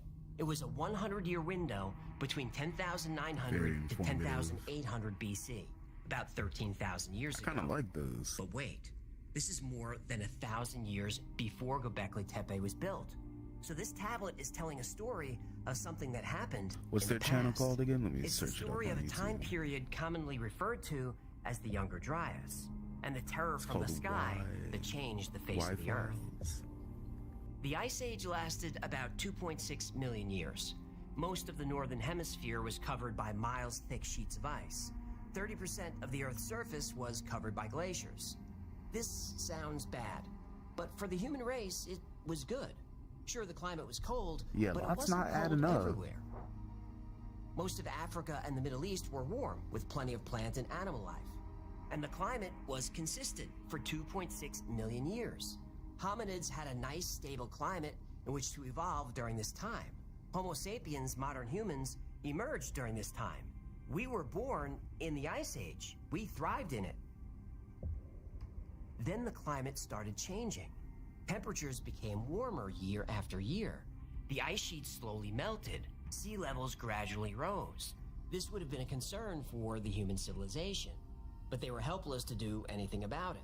Oh, so you admit that even if the climate is getting warmer, there's nothing we can do about it? Well, that's an open debate. How dare you! Then suddenly, around 12,900 years ago, the Earth got cold again. Not as cold as before, but cold enough that humans understood how to survive and thrive in these conditions. This mini ice age was essentially a return to normal. But 1,000 years later, this age of normalcy ended violently and suddenly. The ice sheets melted as they had before, but not over 2.6 million years. This time the ice melted in weeks. There was no time for civilization to adjust. This was the cataclysm. And there's evidence of this cataclysm in ice core samples taken from Greenland and Antarctica. There's evidence in sediment cores from the bottom of lakes and oceans. There's evidence in organic material that's been carbon dated. But there's also evidence of this disaster on Pillar 43, the Vulture Stone. Along with giving us a date, the tablet also depicts the comet impact of the Younger Dryas.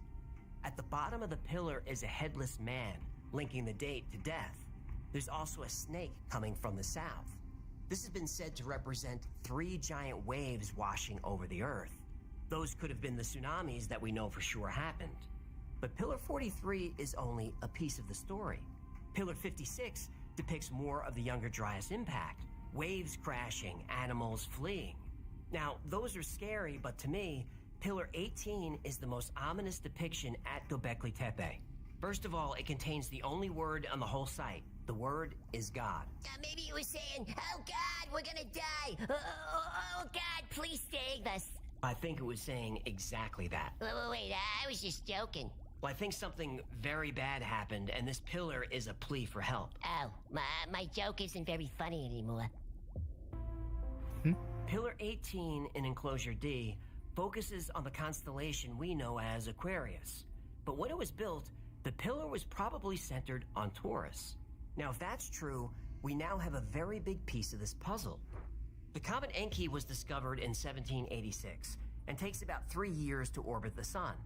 Enki is about 3 miles wide. Not a huge comet, but not small either. The thing is, it used to be bigger. Much bigger. It was part of what scientists call a megacomet, 100 miles wide, and not just made of ice, but also glass, metal, and rock. About 20,000 years ago, the megacomet broke up. This is good, right? Oh no, this is bad. Really bad. When the 100-mile megacomet broke up, it created an enormous debris field. Now instead of one megacomet, you've got millions of smaller comets, ranging in size from grains of sand to over a mile across. When the Earth passed through that cloud of debris, the people at Göbekli Tepe would have seen a firestorm of comets raining down on the Earth, all coming from the Aquarius constellation, just as is depicted on Pillar 43. But here's the scary part. We fly through that same debris field every year. It's called the Taurid meteor shower, and it's caused a lot of damage through the years.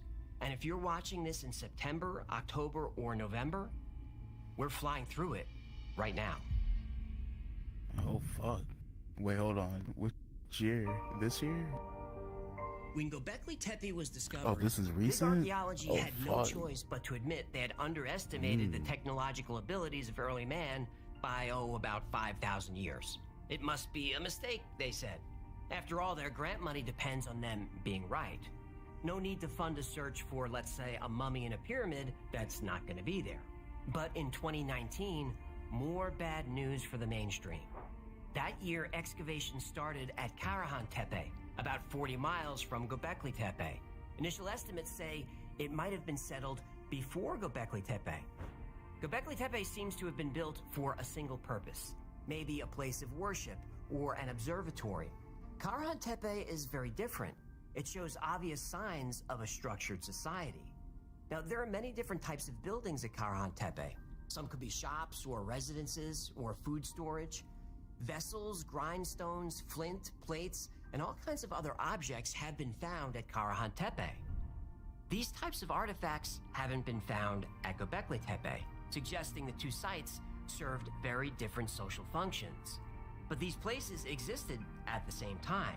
So it's possible Göbekli Tepe was a religious center, where Karahan Tepe was a residential neighborhood, or maybe a shopping district. And if that's true, there must be more settlements in the area yet to be found. There's more? Lots more. In 2021, the Turkish government announced the discovery of at least 11 additional hillsides, which contain structures very much like Göbekli Tepe. The hillsides make up a 100-mile ring with Göbekli Tepe in the center. These sites are known collectively as Taztepler.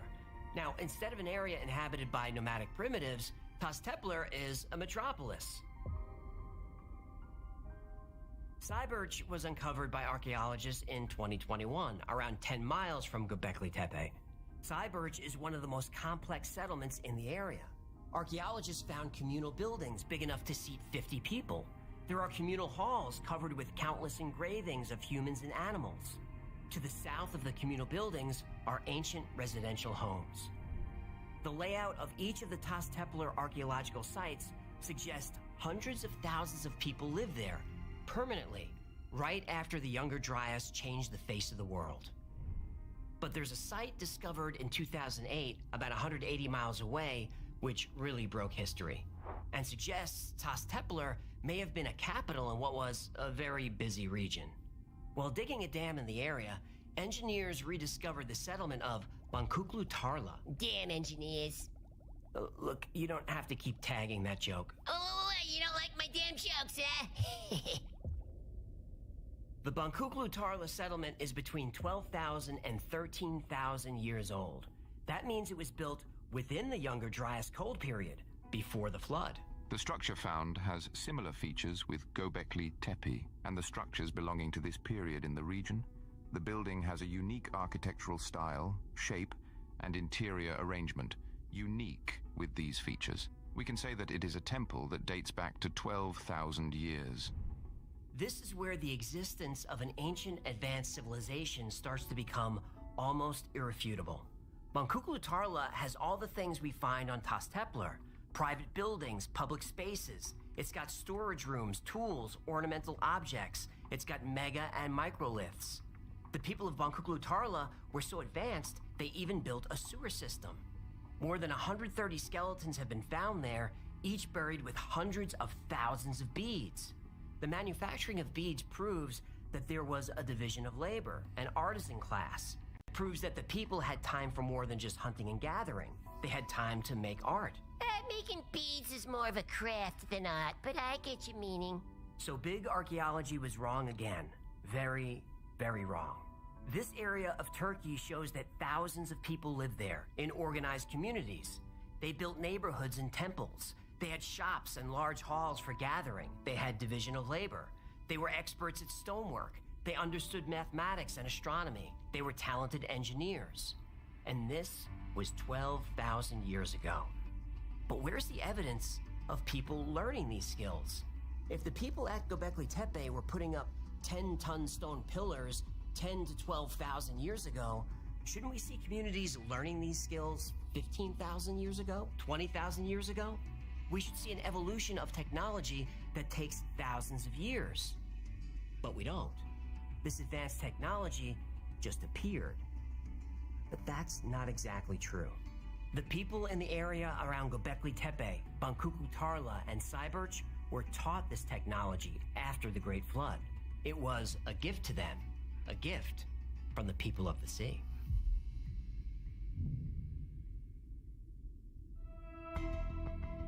Mainstream or big archaeology gets things wrong. A lot of things. Göbekli Tepe shouldn't be there. Neither should Karahan Tepe, Bankuklu Tarla, or any of the other settlements in the area.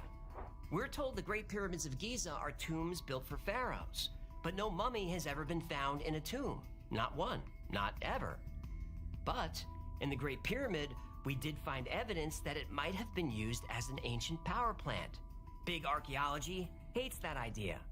Now, when I was growing up, we were taught that Native Americans first arrived in North America by crossing the Bering Land Bridge in Alaska between 10 to 12,000 years ago. This was called the Clovis First model because some stone tools were found in Clovis, New Mexico. Big archaeology wasn't even close on how people got to the Americas, or when. The Monte Verde site in Chile blew up the Clovis model when it was dated to 14,800 years ago. Buttermilk Creek Complex in Texas was dated to about 15,500 years ago. The Bluefish Caves in Yukon, Canada have evidence suggesting human activity as far back as 24,000 years ago. Plus, there's hard evidence that people from Polynesia in the South Pacific traded with and mated with tribes in Guatemala many years before Columbus. And they didn't cross the Bering Land Bridge in Alaska. They sailed thousands of miles across the Pacific Ocean. This means they had advanced shipmaking skills and seamanship. They had knowledge of astronomy and the weather. To make that trip, they also had to have balls of steel. I would have preferred that you said nerves of steel, but yeah, they were brave. Big archaeology knows the Mayan culture had a large population, but they were not considered to be very technologically advanced. But in 2023, researchers deep in the Guatemalan jungle discovered a sprawling Mayan civilization. It covers more than 650 square miles. And here's the crazy thing. The cities were God, that looks interconnected beautiful. by a series of superhighways. And these weren't just paths or dirt roads. The roads were elevated to allow for drainage and even paved with white plaster. The Romans get a lot of credit for creating the first roads, but the Mayans beat the Romans to it by about 2,000 years. They're the world's first superhighway system that we have. What's amazing about them is that they unite all these cities together like a spider web, which forms one of the earliest and first state societies in the Western Hemisphere. So big archaeology was wrong about Mayan technology, but they still had to get in the last word. Mainstream said, sure, they had hundreds of miles of roads, but they didn't have vehicles, they just walked. No animals or people pulling carts, they just walked hundreds of miles.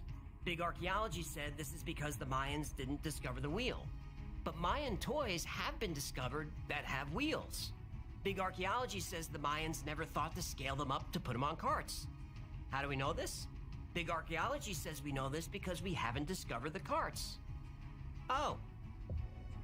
But a year ago, big archaeology would have said there's no way the Mayans could have built a highway system. Why not? Well, because we haven't found one. Yet there it is. Big archaeology is quick to take a lack of evidence at face value, regardless of common sense. Like there was no such thing as the city of Dwarka, the advanced and prosperous city in India that was consumed by a great flood. That was all a myth. Then Dwarka was found and dated to the Younger Dryas. There's no such thing as Atlantis, but it's hard to explain the Bimini Road in the Bahamas, or the ancient city off the coast of Cuba that could be anywhere from 6,000 to 50,000 years old. There's no such thing as Mu, the continent that once connected Greece to Easter Island. Yet the languages from those two cultures share about 1,000 words. And the Yonaguni Monument off the coast of Japan is right where Mu would have been. There was no such thing as Derinkuyu, the secret underground city that hid 20,000 people from danger for thousands of years. That was just a local myth. Then a man tried expanding his basement and realized it's already been expanded, and the lost city of Derinkuyu was discovered. And that's why big archaeology says there was no advanced culture before the flood, because there's no evidence of it. Except, there is.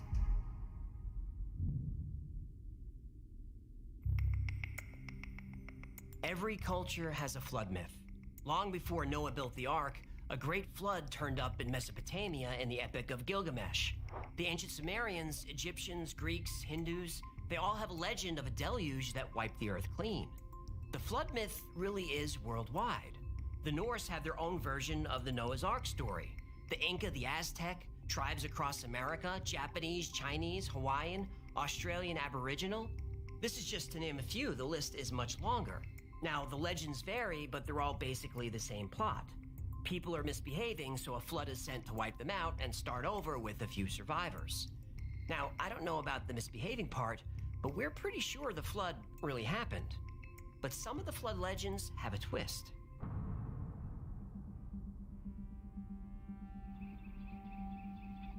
Those legends say that before the flood, there were advanced civilizations who flourished on their own continents, while primitive humans were still figuring out stone tools.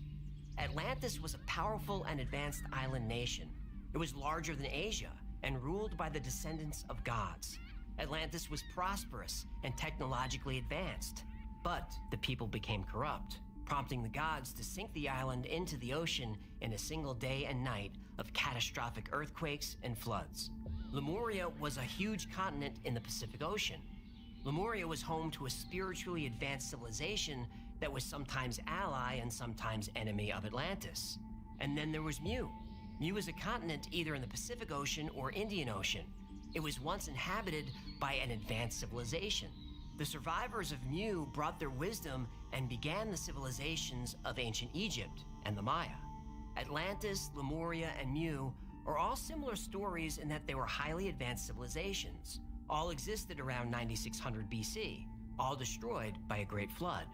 But in all three stories, there are a few survivors. After the floodwaters recede and their homelands are destroyed, these survivors seek refuge on the mainland. The people they find are kind but primitive. So the survivors grant them the gift of civilization. And when you show up somewhere, it's always polite to bring something. Flour, bottle of wine, civilization. I agree, that's just good manners. But it's at this time that agriculture explodes across the Middle East. Megalithic structures now appear.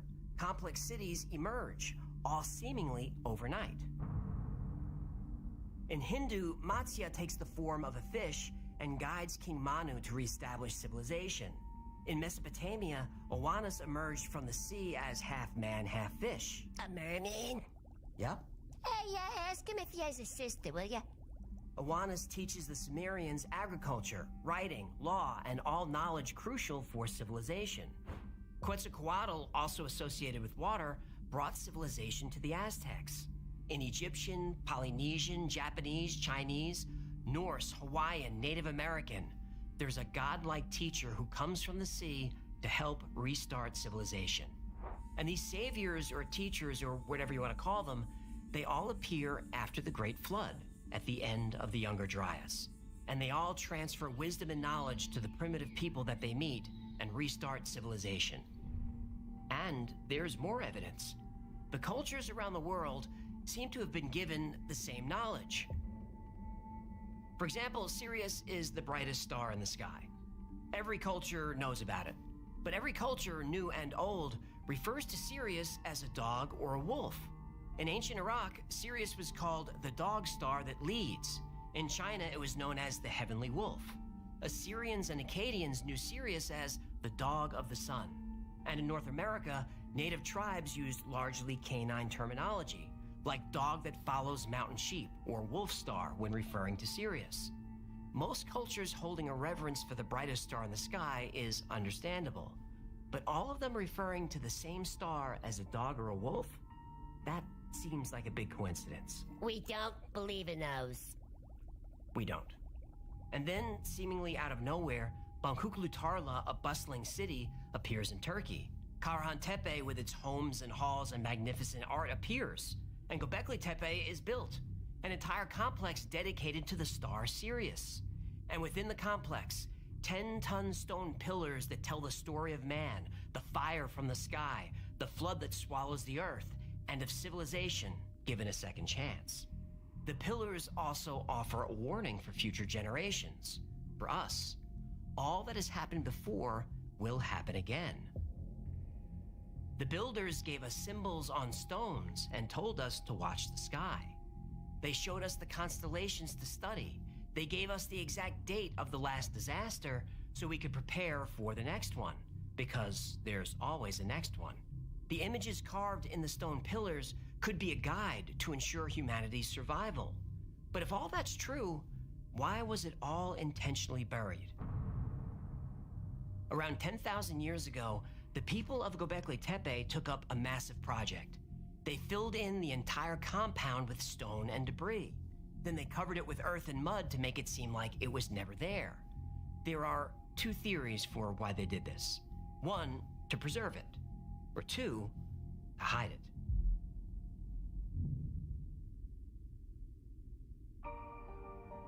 An advanced society destroyed by an ancient cataclysm.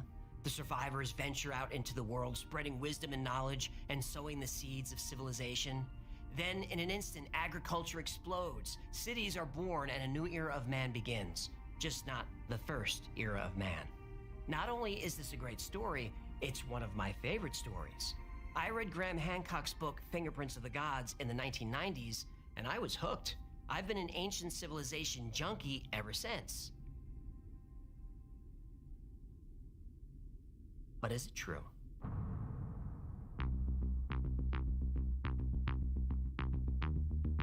Well, big archaeology says it's absolutely not true. But we've shown that lack of evidence is proof enough for the mainstream to say that something never existed. Only when dragged kicking and screaming to evidence of the Great Flood do they finally acknowledge it. And only when Göbekli Tepe is discovered does the date of the first civilization get pushed back. Then Bangkoklu Tarla is found and the date changes again. And it may change again and again. So big archaeology was wrong about how advanced the people of the Stone Age were. They were clearly advanced enough to build monolithic monuments and huge complex cities. It appears as if this skill and technology comes out of nowhere.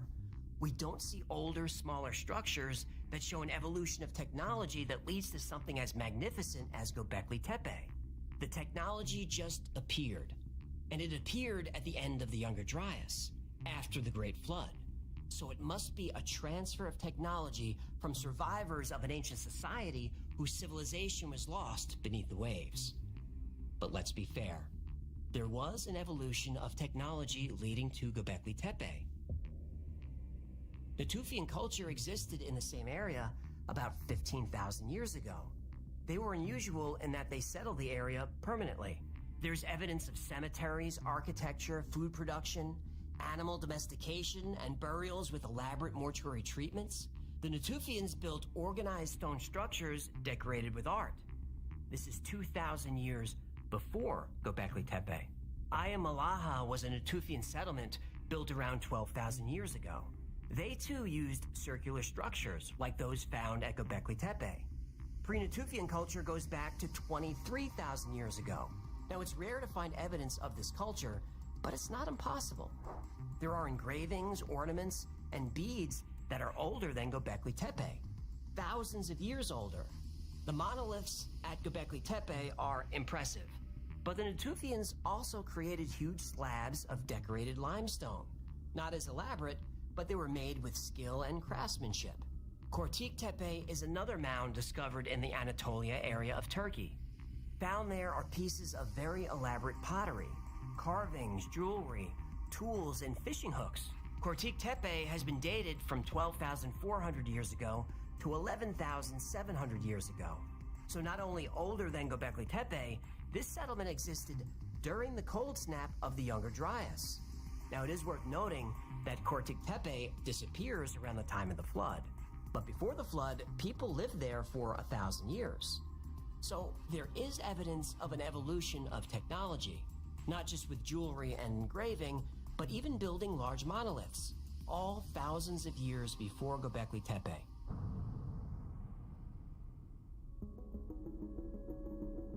One of the great mysteries is why Göbekli Tepe was deliberately filled in. Now, the working theory is the earlier structures were pretty big and dug into a mound. An earthquake hit, knocked everything into the mound, and made a mess of things. Then everyone in the area filled in the rest of the hole and built newer, smaller structures around the older, larger ones. Structures that were designed to withstand earthquakes. Now, no one really knows for sure, but it's a theory that makes sense to me. And there are some issues with the dates as well. The date on Pillar 43, the Vulture Stone, that's 13,000 years ago.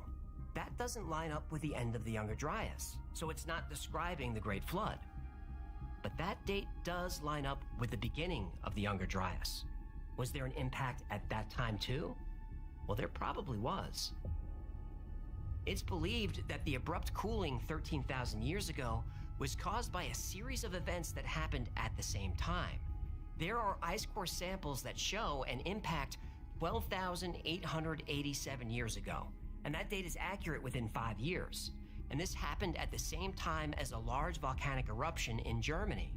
This caused the Earth to be covered in soot, which caused years of darkness. Meanwhile, the impacts disrupted the ocean currents, so everything got cold again. Not as cold as before, but still cold.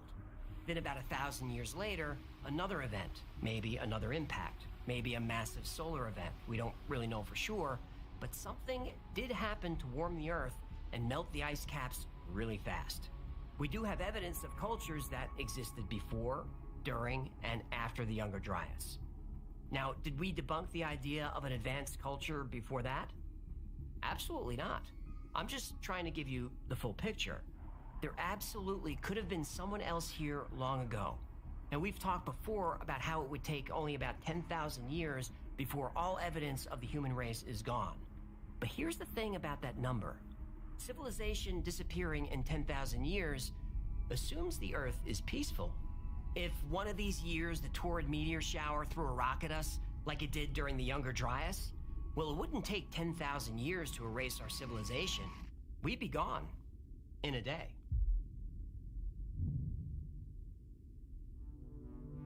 Here's how it happens.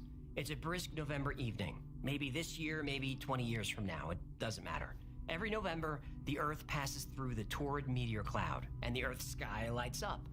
People gather all over the world to see the event. Meteor watching parties are common. You and a few friends decide to get together and see the show. The sky does not disappoint. Shooting stars zip across the night sky like fireflies. There are even larger comets that streak by for a full second or two before burning out. And once in a while, a big one. It's a fireball that lights up the sky, and for a moment, night turns to day. Now, everyone's heart races, but fireballs like these are known to happen during the Taurid shower. People remember the Taurids of 2015. That year, fireballs hit the Earth in swarms.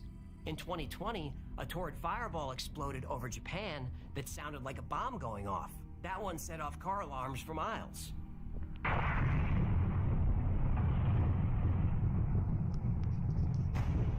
You continue to watch the sky and notice the shooting stars getting denser, bigger, then a fireball, then another. You feel a little anxiety, but the Taurid meteors have been happening your whole life, and they've been nothing more than a light show. Then another fireball. This one looks like it's close. It vaporizes in a flash of light so bright that you have to shield your eyes. You and your group of sky watchers giggle nervously. Then 3 seconds later, a crack, then a boom. So loud you feel it in your stomach. Everyone agrees. This was fun, but let's go home. But now there's another fireball. Everyone turns to see. This one is different.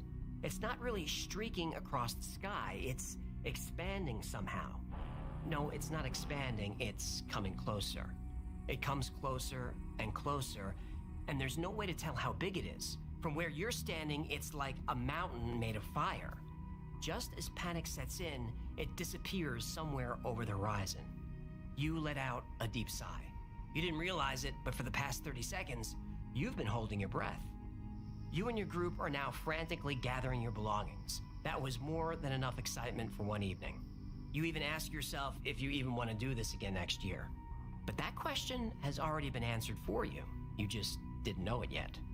Over the horizon, where the fireball disappeared, a ball of light emerges.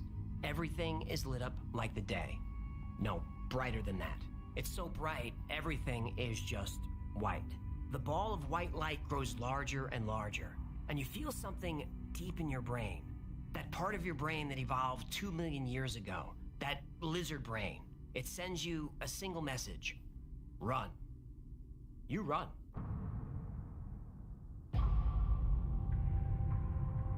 About 3,000 miles away, there has been an event.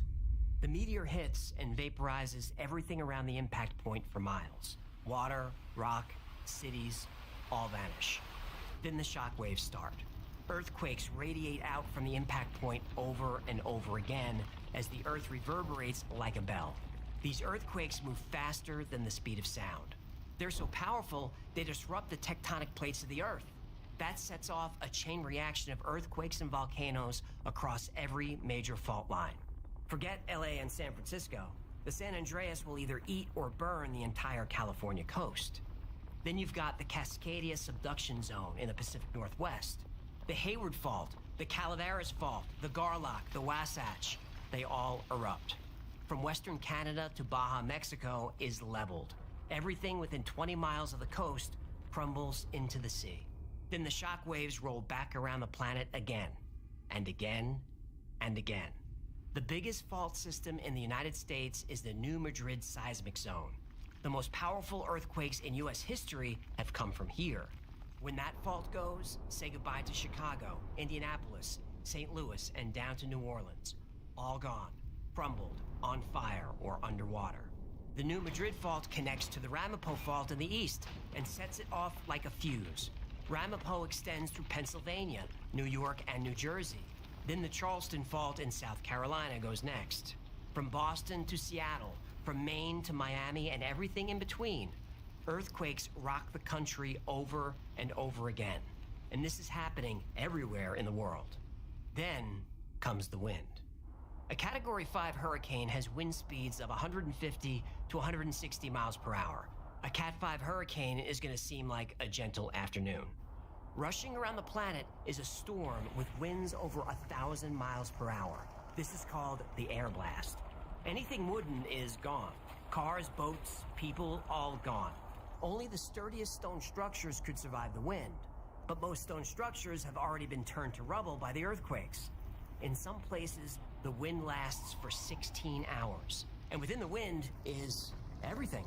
Buildings, cars, trees, everything. It's a food processor that pulverizes everything for hours. What happens next goes one of two ways. Option 1, the rock hits solid earth. Now if that happens, as Blaster FTW. Hello, welcome to the chat. Hello, welcome to the chat. From the center is a fireball moving at twice the speed of sound. This fireball is hotter than the surface of the sun. A land impact also launches millions and millions of tons of ejecta into the atmosphere. In fact, millions of tons of molten rock will leave the atmosphere and go into space. The rock cools and forms a shell of debris in orbit around the Earth. No more space station, no more satellites. The ejecta that remains in the atmosphere blocks out the sun for months. But it only takes a few days for plant life to start dying. The entire food chain is disrupted within a week and completely collapses in a month. All food is gone. And that's a land impact. Option 2 is an ocean impact. This is probably worse. The rock hits, vaporizes the ocean water, and collides with the bedrock.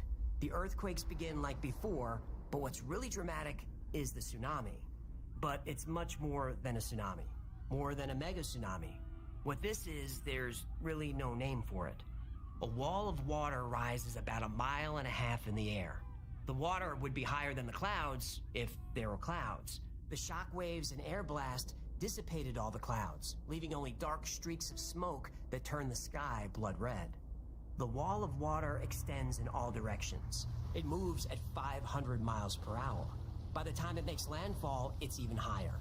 As the water tears across the land, it collects debris. Every object the water touches is captured and becomes part of the wave. Within minutes, the front face of the wall is a solid mass of debris moving hundreds of miles per hour. The devastation is extreme. As the Earth reverberates, the secondary waves begin. These are smaller waves compared to the first, but they're still hundreds of feet high, and they pummel the coasts over and over and over again. About 24 hours later, the Earth settles. Volcanoes continue to erupt, and there are thousands of earthquake aftershocks, but most of the violence is over. This is the worst day in human history. But here's what's really scary. The scenario I just described has happened many times. So a question for the skeptics: how much evidence of human civilization would be left after this type of event? Skeptics say there would be evidence of trash, plastic, and steel. But would there? After the comet strike, the fireball, the shock waves, the 1,000-mile-an-hour wind, the string of mega tsunamis, I'm not sure how much of anything would be left after that.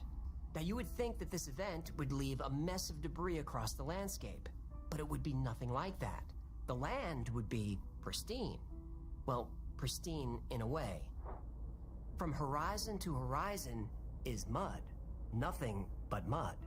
Everything has been pulverized into dust, and the object larger than a basketball is buried under mud 1,000 feet deep. Big Archaeology says there was no early civilization because they haven't found one.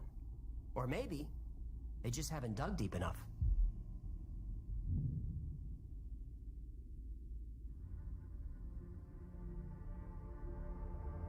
There's evidence of an ancient civilization, legends from cultures around the world.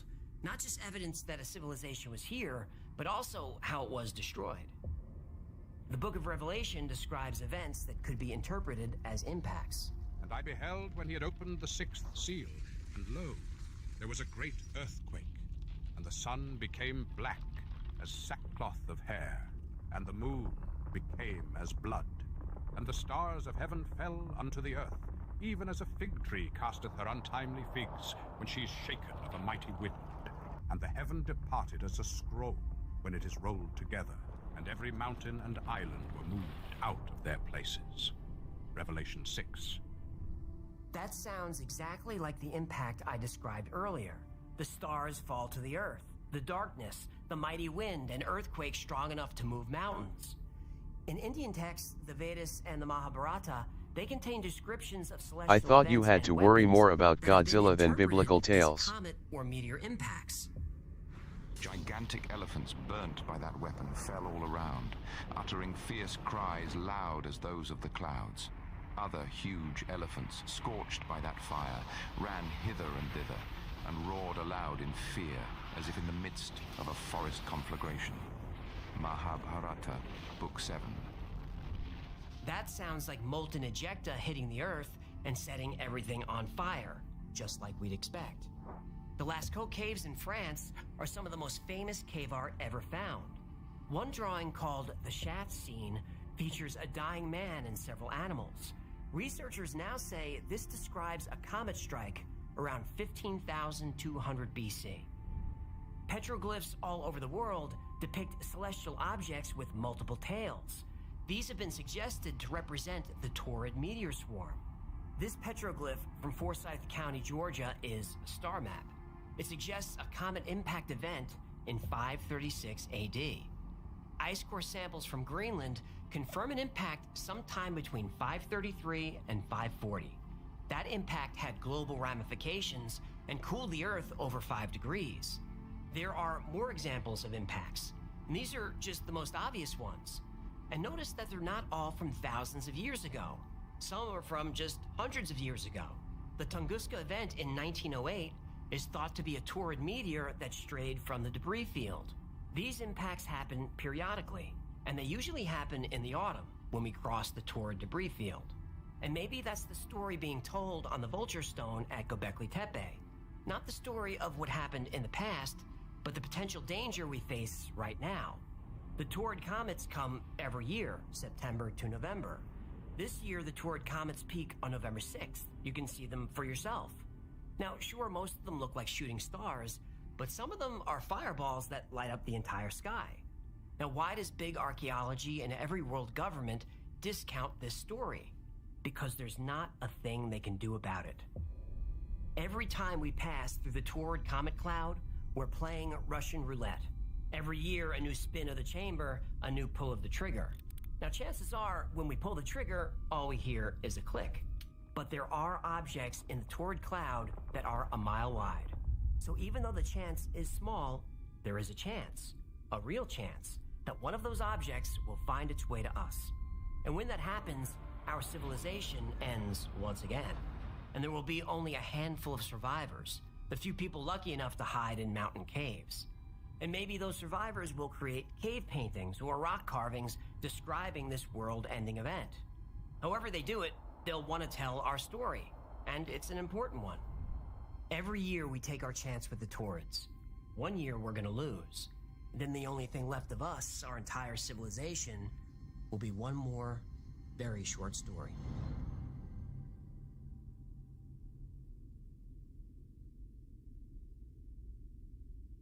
Thank you so much for hanging out with me today. My name is AJ. That's Hecklefish. You good? This one has me a little rattled. I get it, but NASA is keeping an eye out for trouble. Oh, NASA's on it. Great, now I feel better. Are you being sarcastic? Of course I'm being sarcastic. This has been the Y-Files. If you had fun or learned anything, do us a favor, like, subscribe, comment, and share. That stuff really helps the channel. And like most topics we cover here, today's was recommended by you. So if there's a story you'd like to see or learn more about, go to theyfiles.com/tips. And if you'd like a deeper dive into this story and all the other topics we cover here, make sure you check out the podcast. The Y-Files Operation Podcast is available on Spotify, Apple, Amazon, and everywhere you listen to podcasts. And if you need more Y-Files in your life, check out the Y-Files Discord. It's fun, it's free, and there are lots of Y-Files fans on there 24/7. I think we just hit 30,000 members. Special thanks to our patrons who make this channel possible. I dedicate every episode to you, and I know I say it every week, but I really mean it. Without your support, there would be no Y-Files. And if you'd like to support the channel, consider becoming a member on Patreon.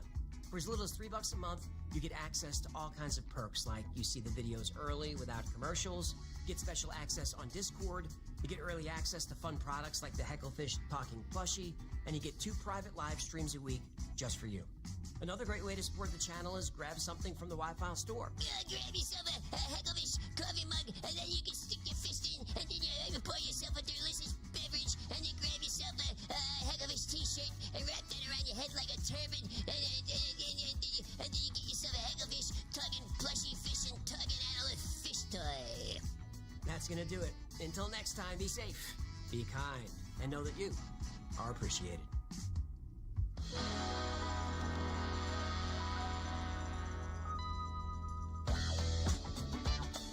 Show me can you live? Hello, welcome to the chat. I played Philippians in Area 51. A secret code inside the Bible said I would. I love my UFOs and paranormal fun, as well as music, so I'm singing it like I should. But then another conspiracy theory becomes the truth, my friends, and it never ends. No, it never ends.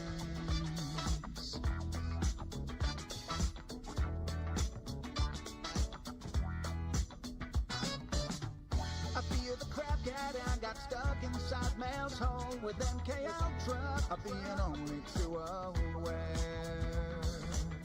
Did Stanley Kubrick fake the moon landing alone on a film set, or were the shadow people there? The Roswell aliens just fought the smiling man, I'm told, and his name was Cold. And I can't believe I'm dancing with the fish. Hecklefish on Thursday nights with AJ2, and the Wi-Fi's helping me all through the night. All I ever wanted was to just hear the truth, so the Wi-Fi's helping me all through the night.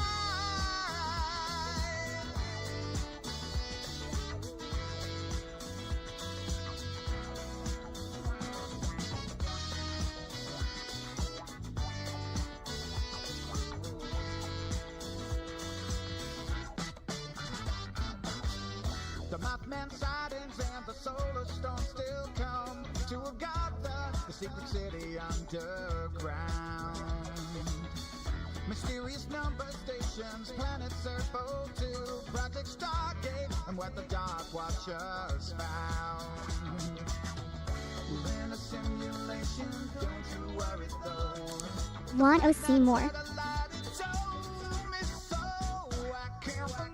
I was listening to the end song. It was kind of fun.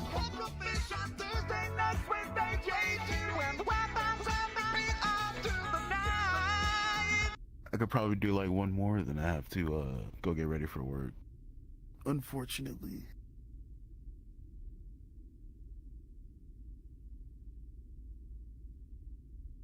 And damn. Imagine if humans were never wiped out like 2-3 times. How far we would be.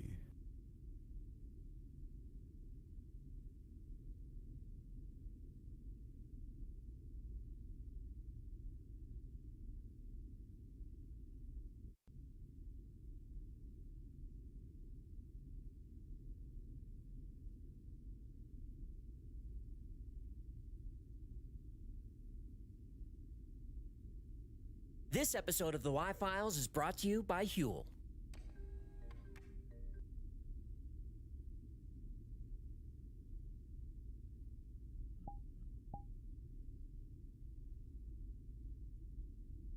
This episode of the Y-Files is brought to you by Huel. Huel. On April 7th, 2016, the team running NASA's New Horizons mission were waiting nervously. The spacecraft was about to enter the outermost reaches of our solar system. They'd aimed toward Pluto, which lives in a region of the solar system called the Kuiper Belt. Just before arriving at the dwarf planet, the team noticed an object nearby, and it was acting very strange. This object, whatever it was spinning faster than everything else around it. Too fast. Artificially fast. New Horizons changed course to do a flyby. They wanted a better look at this bizarre behavior. But as the spacecraft approached the object, all communications went down. Poet. NASA wasn't able to see or welcome hear to the anything. chat. Something or someone was blocking the signal. Whoever it was did not want NASA to know they were there, and that they've been watching us for a very long time.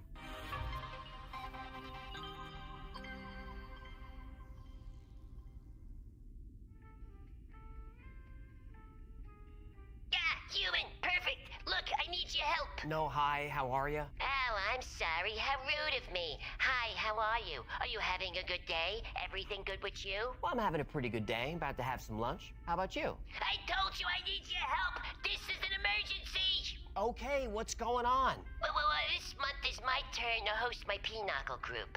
Host where? Your house. Before we start playing, the ladies and I have a little, pre-pinochle potluck dinner. And Doris is gonna bring her famous tuna noodle casserole. Tuna! Can you believe it? She does it just to spite me because I always beat her at Pie-Gal. Wait, I thought you only play Pinochle. We do a whole casino night. Bro, you know. It ain't legal, but Hello, it's a lot of fun. welcome to the I chat. get it. I want to eat. What do you want? I gotta make something delicious that will blow her stupid casserole out of the water. Hey, get it? One more pun and I'm hanging up. Okay, sorry. Look, can you help me out? Okay, when is the party? In 5 minutes. 5 minutes? I was cleaning the house, watching the YouTubes, and I got sucked into this camel grooming channel, and I lost track of time. And by the way, don't tell Gertie I was watching that, okay? She gets jealous.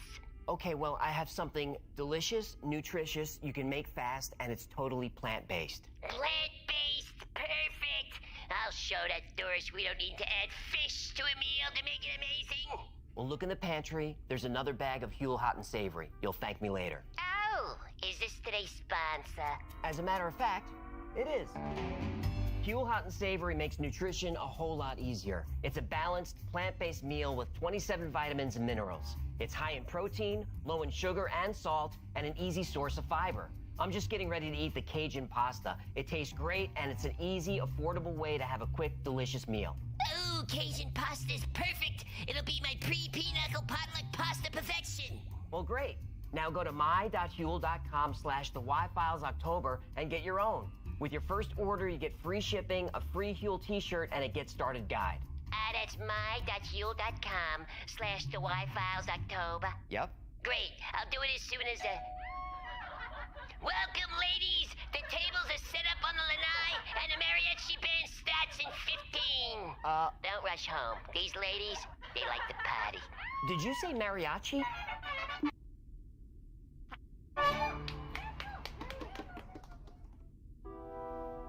The Kuiper Belt is a donut-shaped region of space way out on the far end of the solar system, and it is a huge region of space.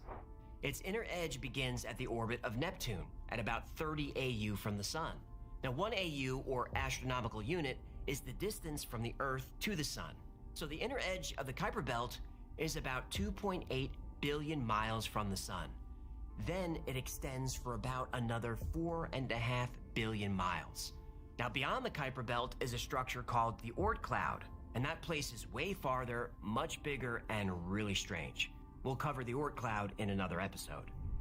Now, the existence of the Kuiper Belt was first hypothesized in 1943 by Irish astronomer Kenneth Edgeworth. He felt there was a reservoir of comets and asteroids residing in the solar system beyond the planets. Edgeworth was right, and the Kuiper Belt was finally visually confirmed in 1992. David Jewitt and grad student Jane Liu discovered the first Kuiper Belt objects, or KBOs. Now, KBOs are the various comets, dwarf planets, asteroids, and other icy bodies that make up the Kuiper Belt. Jewitt and Liu named their discovery as a tribute to Gerard Kuiper, who's considered to be the father of planetary science. Before he proposed the concept of the Kuiper Belt in 1951, he'd already discovered the moons of Neptune. Oh, did he look at Uranus? Are we gonna do this every time? What? I just want to know if this scientist was interested in Uranus. He was. Yeah. He's the one who discovered its moons. Yeah. If you look close enough, you'll see plenty of stuff around Uranus. Okay. Hey, ladies, if a man is willing to give you the moon and the stars, the least you could do is give him Uranus. That's enough.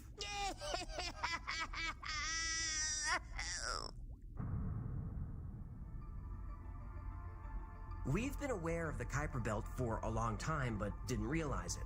Pluto is actually a KBO, and one of the largest of the dwarf planets at 1,500 miles. It even has its own moons, which is probably why astronomers called it a planet for so long. In the more than 30 years since its discovery, the Kuiper Belt is still a mystery. The Kuiper Belt is truly a frontier in space. It's a place we're still just beginning to explore, and our understanding is still evolving. Along with countless comets and asteroids, the Kuiper Belt is home to at least 7 dwarf planets, most of which are roughly 600 to 900 miles in diameter.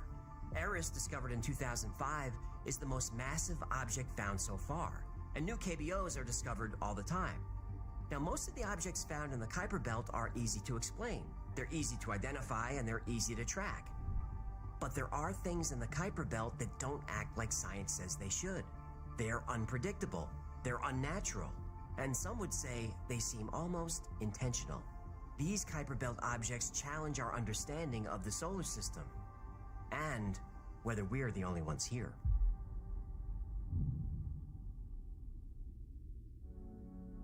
On May 12, 1994, Michael Irwin and Anna Zhitkov were working late. And the Zhitkov? Anna Zhitkov. What I say? Daytona Random. On-duty astronomers Hello, at the Roca de welcome los to the Mejares chat. Observatory in the Canary Islands. It was a quiet night like any other night, and then they spotted something. It glowed and then dimmed. It glowed and then dimmed. This was different than any other object around it. It glowed and dimmed in a regular rhythm, every 5.5 hours, which by space standards is fast, insanely fast, too fast. So fast, the centrifugal force should rip a regular KBO apart. Most Kuiper Belt objects are bits of dust and ice. They shatter like glass. Anna and Michael had never seen anything like this. According to science, this object shouldn't even exist. This gave the astronomers an ominous feeling. Current technology didn't allow them to get a good enough look to fully identify it. So they named it after the Welsh god of the underworld, Arawn. 23 years later, technology caught up. We were finally able to get close enough for a look.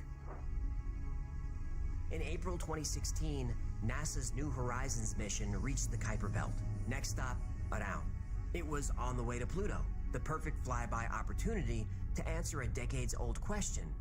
What the heck is this crazy spinning object at the end of the solar system? But just as New Horizons moved in for the close-up, things went dark. Nothing worked. There had been what's called a CPU safing event that put New Horizons into safe mode. Safe mode shuts down all essential systems and is triggered automatically when the spacecraft detects something unusual. But the team was stumped. After a few hours of the craft running in safe mode, one NASA engineer approached his supervisor with a terrifying idea. The engineer looked around as if to reveal a secret and then quietly said, "It seems like someone is jamming the signal," as if they were aware of our presence and didn't want us to see what they were doing. And the way Arawn spun, that insanely fast 5.5 hour rotation, no one had figured that out yet in over 20 years since first seeing it. And those who tried to understand the spin agreed. Arawn's movements seemed artificial. It was creating its own gravity within the interior of the object. Now, the concept of spin gravity wasn't new to NASA. NASA started experimenting with artificial gravity in the 1960s. Experts have developed ideas for space stations filled with small towns and farms and parks. The space station could be designed as a giant spinning cylinder. Each of these structures could rotate to create artificial gravity along the inner surface. We've seen this concept in science fiction over and over again, but science fiction is about as far as these ideas have gotten. Test results on artificial gravity are always the same. Humans are not well suited to it. When exposed to artificial gravity, we're subjected to what's known as Coriolis force deviation. This causes motions going in a straight line to bend, often quite a lot. Coriolis causes motion sickness and all sorts of other dysfunctions. Humans living in artificial gravity do not do well. Basically, we puke and die. Doesn't take a rocket scientist to know that vomit on a space station is a problem. But Arawn was spinning in a way that seemed like someone was controlling it. And if there is someone controlling the object, they don't want to be seen. And of all the places in the solar system, the Kuiper Belt is the best place to hide. The Kuiper Belt is 30 to 50 times farther away from the sun than we are. At that distance, things get really dark. Also, the Kuiper Belt is littered with random, oddly shaped objects. It wouldn't be hard to hide amongst the mess. These were the kinds of questions being asked when New Horizons went dark. Now, after a while, the spacecraft drifted away from Araun. Suddenly, New Horizons came back to life, booted up, and the journey into the Kuiper Belt continued as planned. But what just happened? And how did it happen? But before these questions could be answered, someone realized Araun wasn't alone in its odd behavior. New Horizons was surrounded by KBOs acting strangely. It was like something was bending the laws of physics. And the deeper New Horizons moved into the darkness, the more they realized they weren't alone.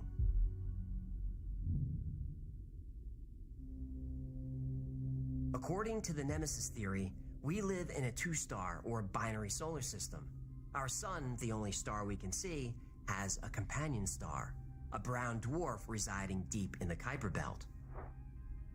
Brown dwarfs are actually called failed stars. They're huge objects, about 80 times the size of Jupiter, but they don't have enough mass to ignite their hydrogen cores, so they don't burn, they don't shine.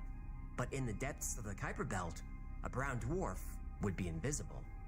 This object is known as Planet X, or Planet 9. Or Nibiru. Right, some people think Planet X is Nibiru, home of the Anunnaki. Still waiting on that Anunnaki episode, Chief. I'm working on it. Planet X lies well beyond Pluto, extremely far away. But this enormous object is still close enough to influence the orbits of the outer planets in our solar system and everything else in the Kuiper Belt. Now, it sounds like science fiction, but it's not. NASA has been actively searching for Planet X for decades. Now, if it's out there, it would explain why some Kuiper Belt objects act so weird. But Planet X doesn't explain all KBOs. Along with Araun, there are a few KBOs that make no sense at all. Meet KBO 2008 KV42, a comet within the Kuiper Belt. KV42 is nicknamed Drak, after Dracula, as vampires have the ability to walk on walls. So this comet walks on walls? Sorta, yeah. Everything in the solar system moves around the sun in the same direction. This is called prograde orbit. And if you look at the orbits of all the objects from the side, they're basically on the same flat plane. This is called the plane of the ecliptic. So you remember how Dracula can walk on walls? That's what Drak is doing with its orbit. Drak moves in total retrograde, in the opposite direction of everything else. And it ignores the plane of the ecliptic. It's just out there doing its own thing. And Drak ain't small. This comet is 30 miles across. If it hit Earth, it would cause an extinction-level event. Actually, Drak could destroy the Earth entirely. Now, thankfully, Drak's orbit is about twice as far as Neptune, but we're still keeping an eye on it. Now, new photos of the outer bands of the Kuiper Belt are coming out all the time thanks to the James Webb Space Telescope. But what we're told and what we're shown is incredibly controlled. On this channel, we've proven that NASA alters images before releasing them to the public. We've talked about plenty of NASA's bizarre comments and outright lies. Then every so often we're teased with headlines about potentially science-changing discoveries. Bizarre object 10 million times brighter than the sun defies physics, NASA says. NASA's James Webb Space Telescope may have found early galaxies that shouldn't be there. Webb Telescope spots strange objects in the Orion Nebula. They aren't planets or stars. And according to the astronomers who found them, they shouldn't exist. Strange circles seen in space baffle scientists. Even though these are all legitimate news reports covering official NASA press releases, they're meaningless clickbait. When the press asks for specific data on their investigations, NASA spits out overly scientific jargon. None of it means anything. But despite all these efforts to suppress information, there are a few brave people coming forward with very interesting new information. These people know a lot about the Kuiper Belt. How do they know so much? Well, because they were there.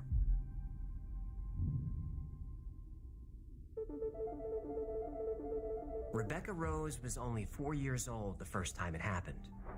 She woke up from a deep sleep with the sense she wasn't alone. She tried to move, to cry out. She couldn't. She was paralyzed. Several strangers were in her bedroom. They hovered silently over her bed, but she couldn't make out their faces. Then, there was a flash of blinding bright light and the rush of cold air. For a brief moment, Rebecca felt weightless. When her eyes adjusted, she realized she wasn't in her room anymore. She tried to move, but she was still paralyzed, and now strapped to a metal table. The room was sterile and metallic, with strange equipment hanging on the walls. The air was warm, humid, and thick with a pungent medicinal smell. She spotted a figure in the corner, one of the strangers, the tall one she called him. Though his mouth didn't move, she heard him say, "You are in no danger. We just want you to play." Rebecca was confused. Then the stranger gestured to a small table on the other side of the room. There were books, puzzles, and all kinds of games. Some games tested logic, some tested math, some tested visual comprehension and memory. For what felt like hours, Rebecca solved what puzzles she could. Then the stranger approached, smiled at her, and everything once again went white.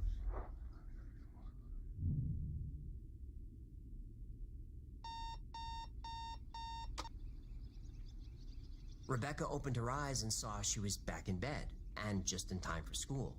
As far as she knew, she was unharmed, except for a persistent nosebleed. Rebecca went to school like any other day. The memories of her experience faded quickly, like when you lose the details of a dream. So by the time Rebecca was being tucked into bed that night, she barely remembered anything at all. She peacefully drifted off to sleep, but soon she'd realize this was only the beginning.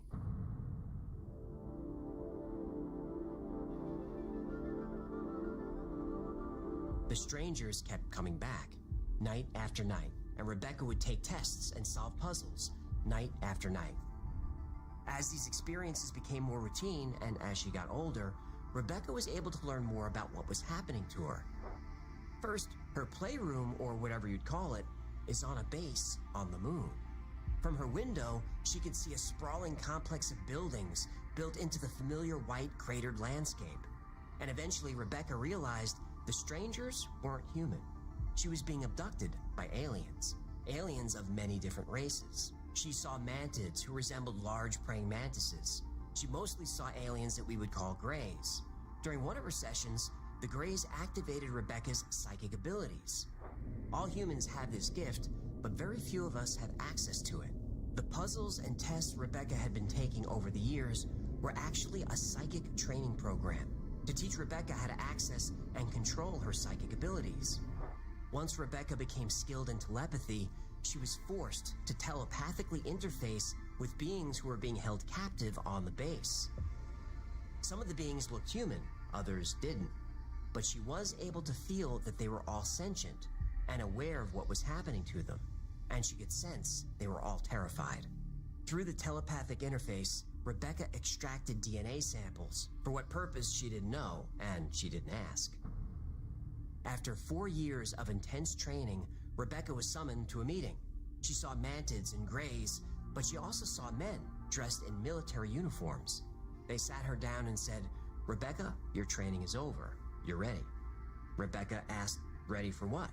They finally told her why she'd been visiting the moon base for the last 4 years, and why she was taken from her family, why she had to interface with alien species, and why she was taught to develop her psychic powers. They said, "Rebecca, you're joining the Dark Fleet."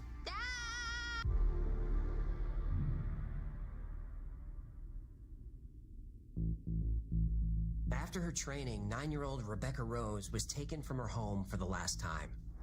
She was brought to the Great Lakes Naval Station and put through trauma-based mind control programming. This was done using techniques perfected in the CIA's MK Ultra project. Next, she's strapped to a seat and sent through a jump gate. Jump gates are portals that can transport people and objects across huge distances instantly.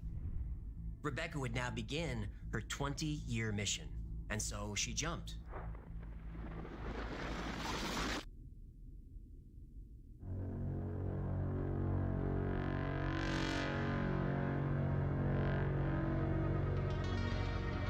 For the next few years, Rebecca spent most of her time on air patrol. The Mars Defense Force used retrofitted helicopters to protect the area around the Dark Fleet base on Mars. Protect the base from what? Indigenous Martian life, like the mantids and reptilians. Lizard Martians? Yep.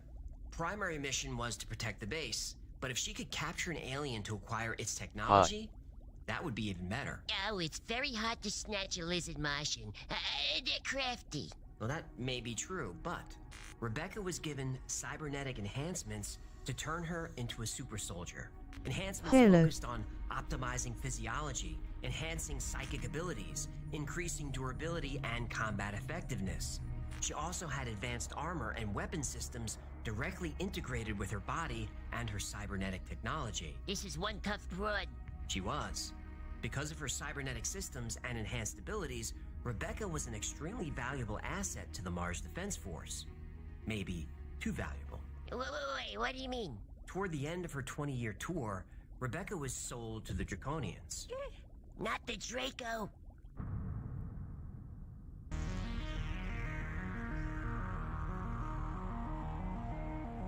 Beyond the Kuiper Belt is Planet X, the brown dwarf, and Planet X is ruled by the Draconians. The Draconians are a powerful reptilian species. They're the most ancient race in the solar system.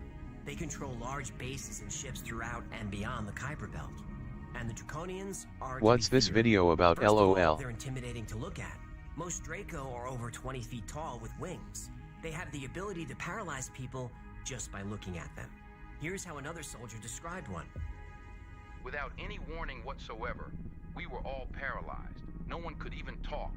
I was instantly nauseated, wanting to both throw up and crap all at once. It felt very violating what was unfolding. I didn't get any of it, and even more disturbing, it was all mental. I heard a voice inside of my head, a very loud, deep voice, frightening as hell. Up until that point, all of my telepathic encounters were of a normal exchange. Felt much like the volume and intensity of my own thoughts. This was anything but. But the biggest reason to fear the Draco is technology. They've mastered advanced holographic technology, psychic manipulation, and portal tech far beyond anything humans have. So Rebecca was sold to the Draco as part of a diplomatic trade package.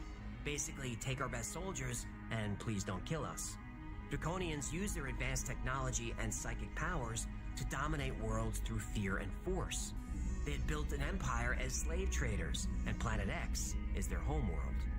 If the Draco demand a few human soldiers as tribute, you have no choice but to comply. So Rebecca was put to work as a patrol pilot once again, but this time she was protecting a large ship that was orbiting Planet X. Her time serving the Draco was very traumatizing. She was forced to kill non-threatening beings. Her life was brutal, but she had her training and she had her cybernetic enhancements to keep her going. But there was light at the end of the tunnel for Rebecca. Her 20-year commitment was about to end. There was a roar in her ears, a flash of bright light, and the familiar feeling of weightlessness. Then, silence. Then Rebecca heard birds outside, children playing. She was back home. And not just back home on Earth, she was back in her 9-year-old body. All the memories of her last 20 years started to vanish. Whoa, was this all a dream? Nope. The memories were real. They were fading because the Dark Fleet was wiping her brain. But in 2012, at age 40, Rebecca suffered a freak accident, and then all the memories came rushing back. But she wasn't alone in her experience. Many other people have come forward, all describing similar childhood experiences. The abduction, the training, the deployment to various bases, and the 20-year commitment. The whistleblowers call the program 20 and Back. These children are forced into a slave-like warrior state. They're genetically engineered over their entire lives. They endure physical and psychological abuse that we can't imagine, and suffer in ways that would cause most people to break. All this suffering for a 20-year space program, or a dark fleet controlled by the US Navy, but ultimately to serve the Galactic Federation. Scientists still don't know why the New Horizons spacecraft shut down when it approached around in the Kuiper Belt. But the survivors of the 20 and Back program, they know why. Humans are not allowed out that far. The human race is permitted to travel to the edge of the Kuiper Belt, but no farther. The entire solar system may belong to us, but everything else, it belongs to the Draco.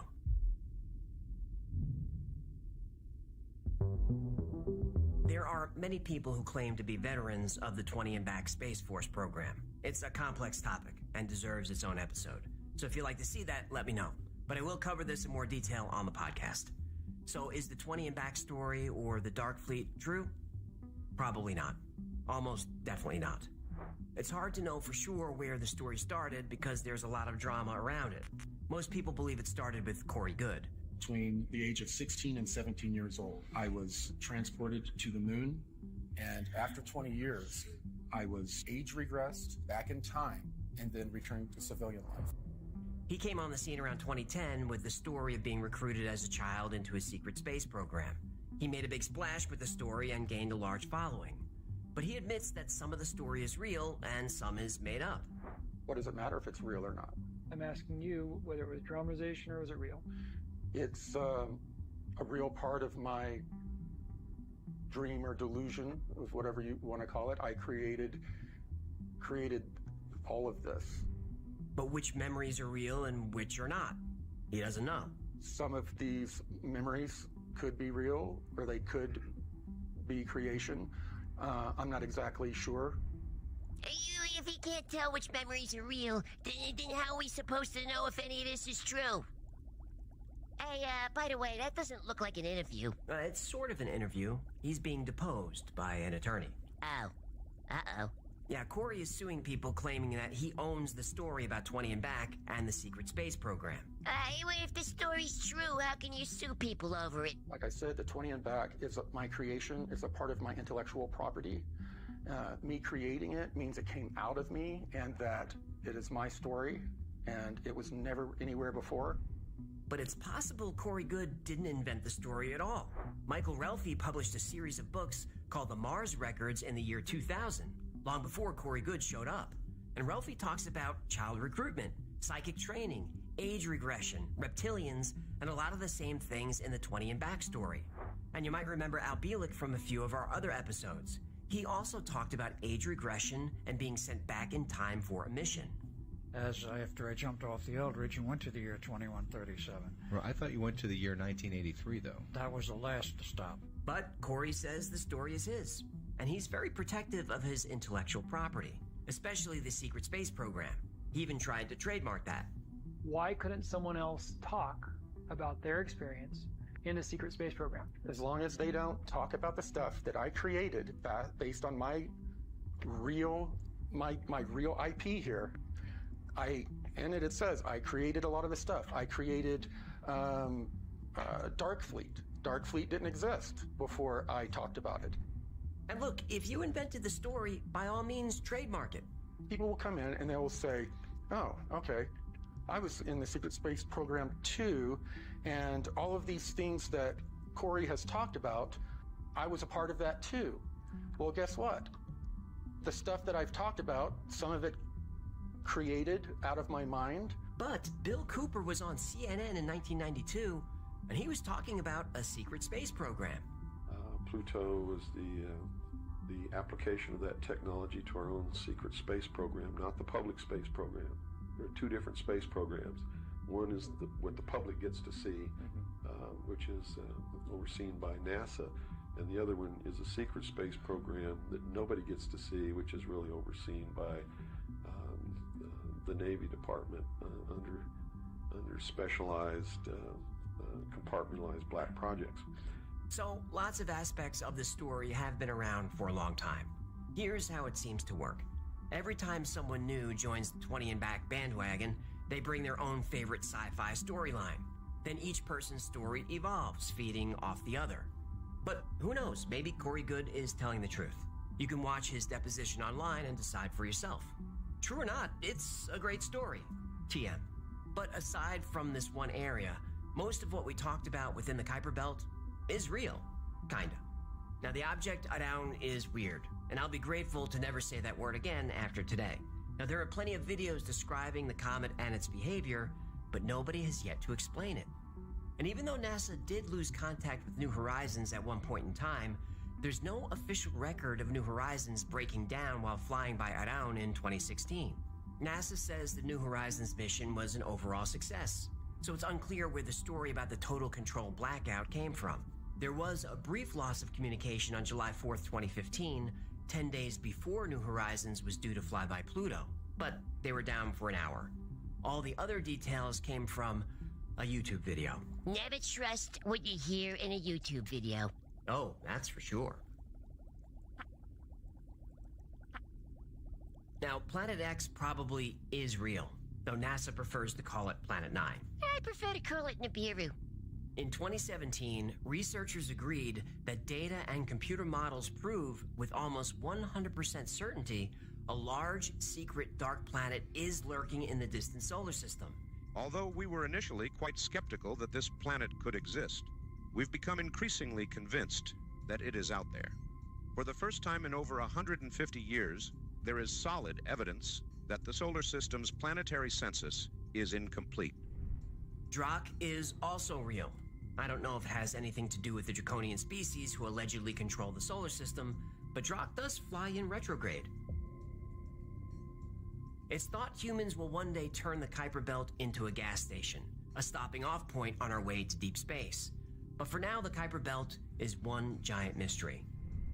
Now, my gut tells me there is something important going on up there, something which influences life here on Earth.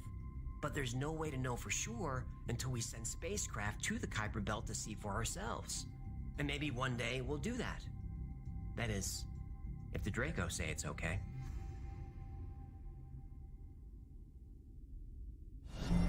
A new follower. Thank you so much for being here. My name is AJ, that's Hacklefish. Yeah, governor. This has been the Y-Files. If you had fun or learned anything, B-Blank69. subscribe, comment, Woot, share. thank you for that follow. Really helps the channel. And like most topics we cover here, today's was recommended by you. So if there's a story you'd like to see or learn more about, go to theyfiles.com/tips. Now, if you need more Y-Files in your life, because who doesn't, check out the Y-Files Discord. There's thousands of people on there 24/7, and there's always something fun going on. It's free to join, so check it out. And there's a lot more Y-Files on the podcast. Every week, I do deep dives into your favorite stories. So wherever you get your podcast, look for the Y-Files Operation Podcast. Now, special thanks to our patrons who make this whole thing possible. I dedicate everything to you, and I couldn't do it without you. Now, if you'd like to support the channel, consider becoming a member on Patreon. For as little as $3 a month, you get all kinds of perks like early access to videos without commercials, early access to products like the Talking Hecklefish plushie. You get 2 live streams a week just for you, and all kinds of other perks. Another great way to support the channel is grab something from the Y-Files store. Grab yourself a Hecklefish t-shirt and then put that on and then get one of those Hecklefish Festival mugs and stick your fist and jam it in there and then drink something delicious from it and then go and get a Hecklefish tugging fish plushie toy. That's gonna do it. Until next time, be safe, be kind, and know that you are appreciated.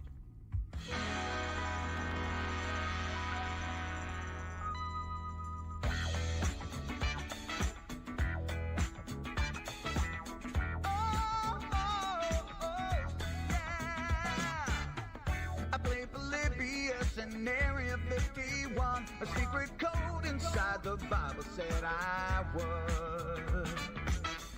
I love my UFO. B-Blank69. Hello, welcome to the chat. Like I should.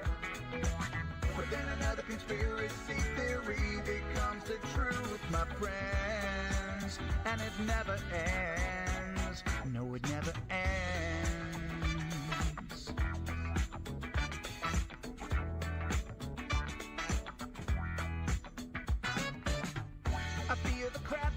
Got stuck inside Mel's home with MK Ultra, being only too aware.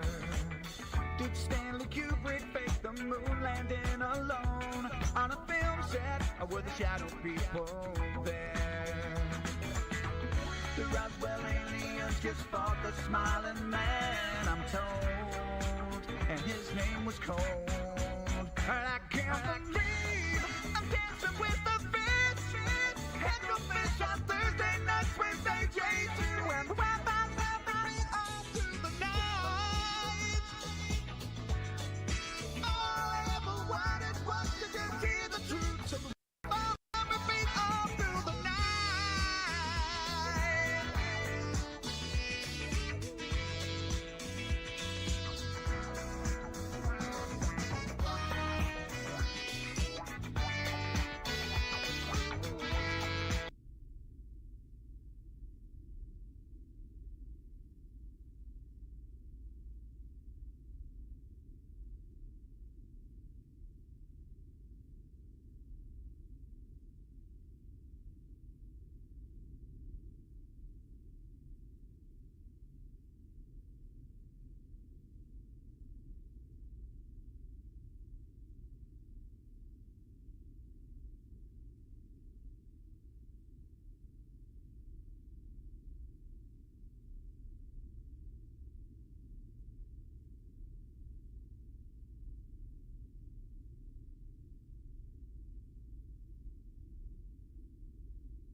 Lumpy.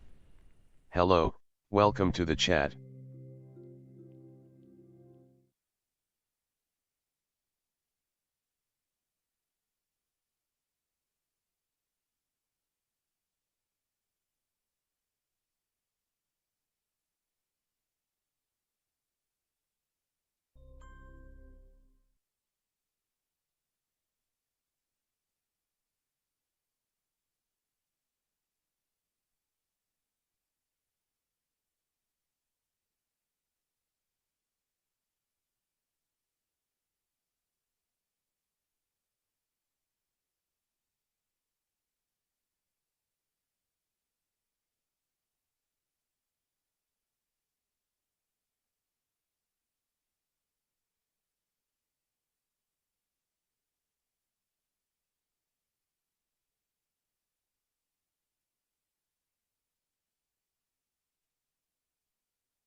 Sorry, my batteries died. I'm changing them out real quick.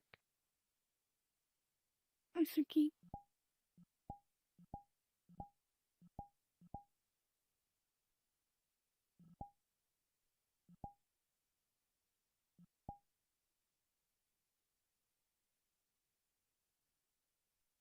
It's a cute new avatar.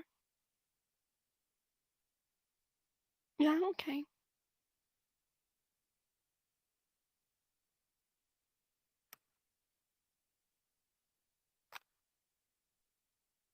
You doing alright? That's good, that's good.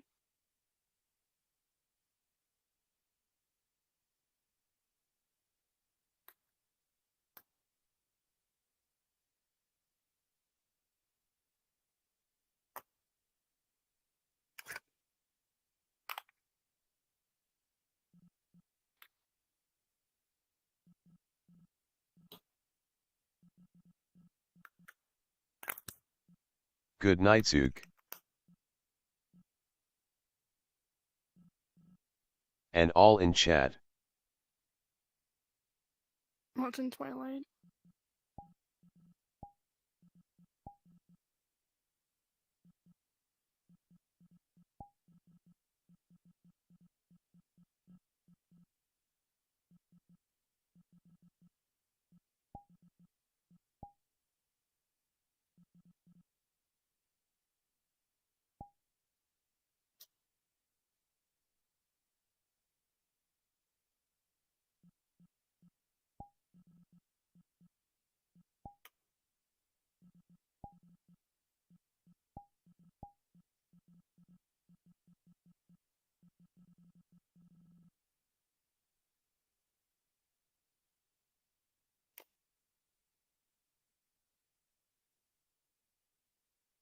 No, though.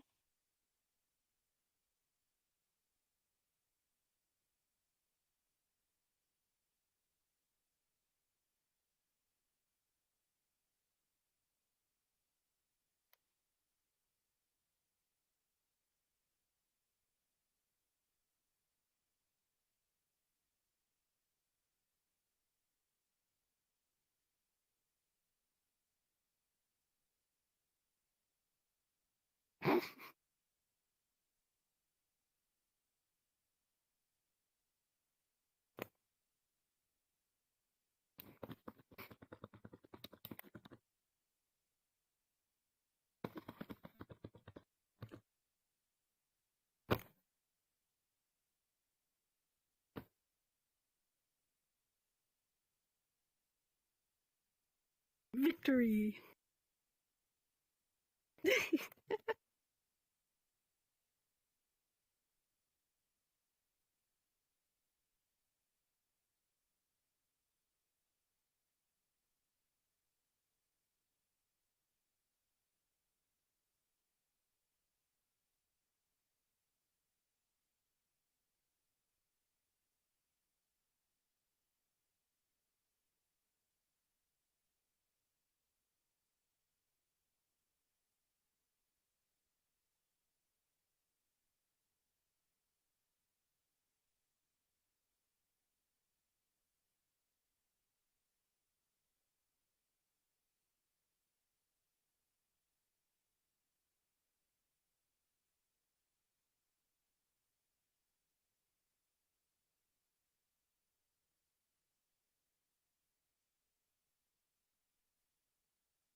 This entire fight has been caught on my friend's stream.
No, you know what?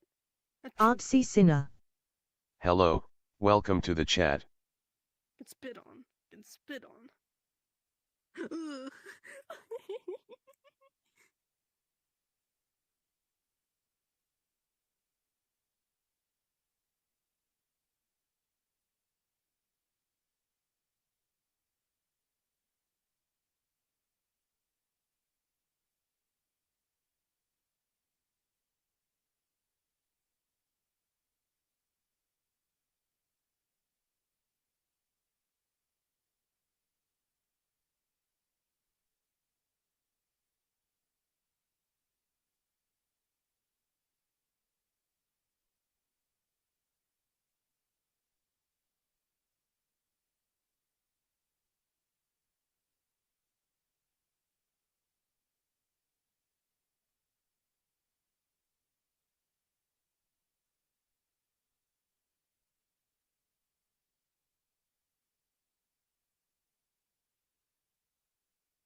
the strength to stay away from you anymore. Then don't.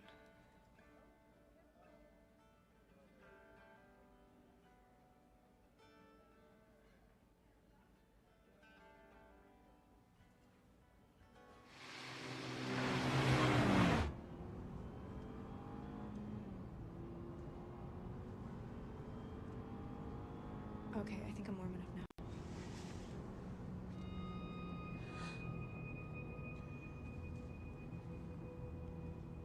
Your hand is so cold.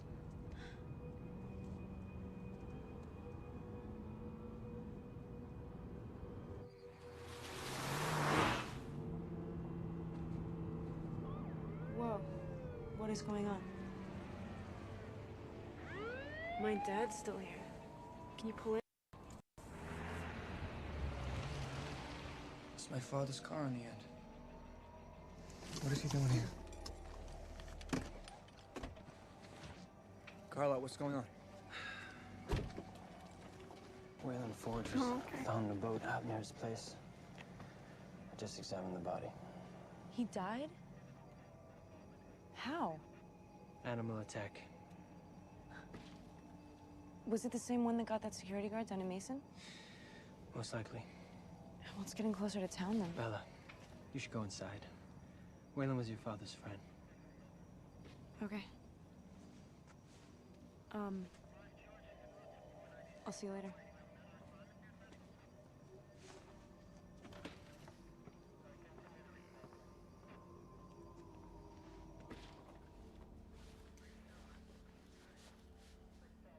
Hey. Hey.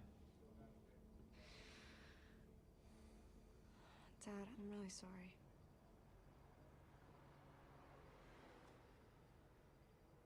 Known them going on 30 years.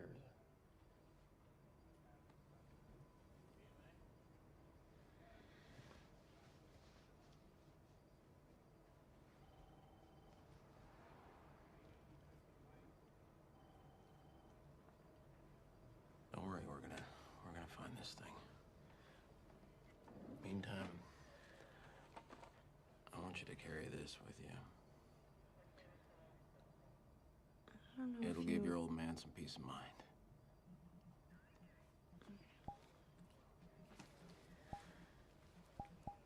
Let's go home.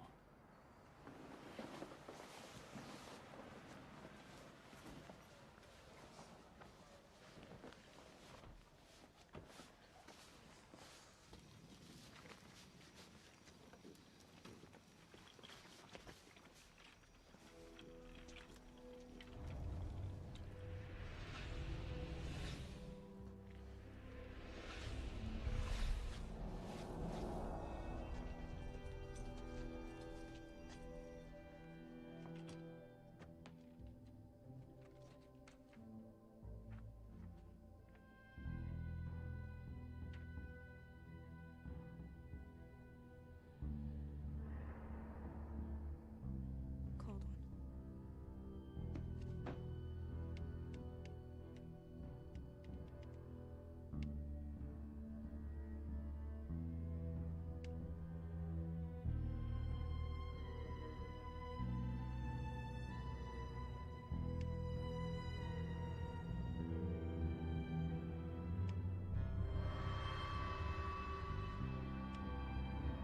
Shine knife. Hello, welcome to the chat.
You're impossibly fast and strong.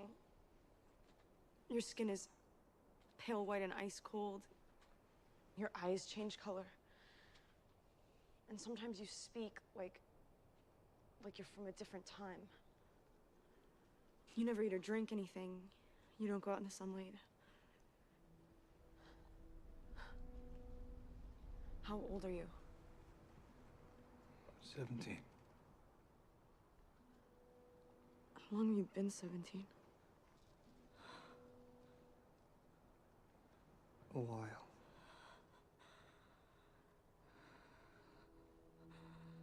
H.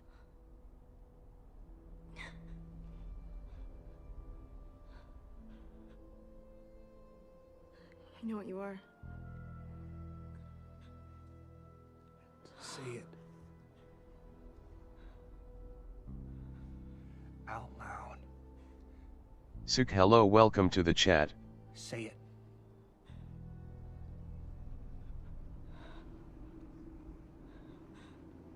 Vampire. Are you afraid?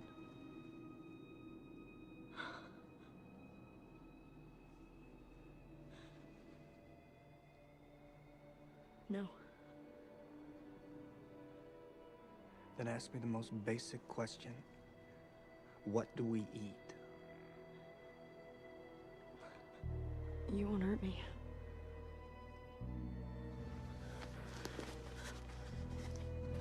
Where are we going? Up the mountain. Out of the cloud bank. You need to see what I look like in the sunlight.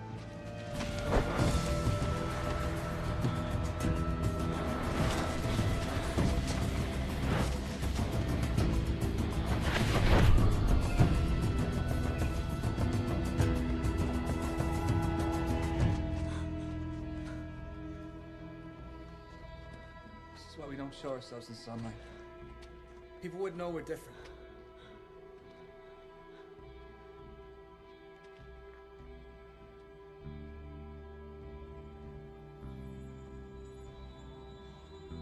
This is what I am.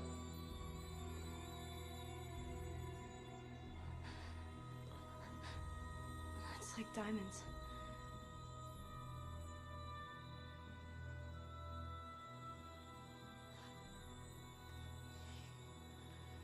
You're beautiful. Beautiful. This is the skin of a killer, Bella.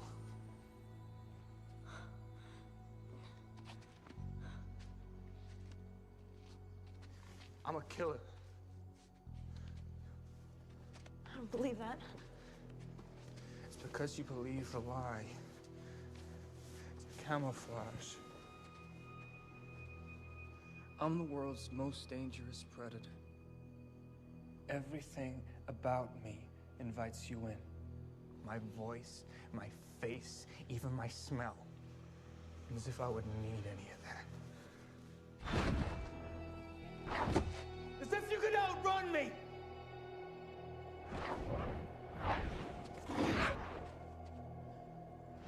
As if you could fight me off. I'm designed to kill. I don't care. I've killed people before. It does not matter.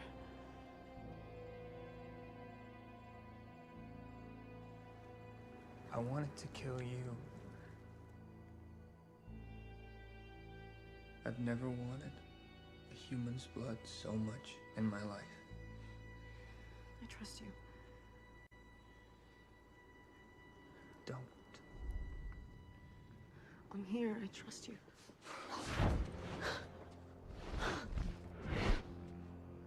My family, we're different from others of our kind.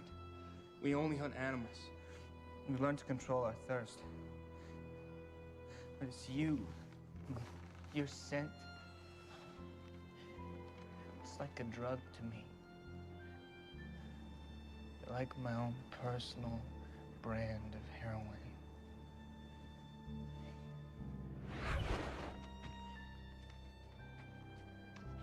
Why did you hate me so much when we met? I did.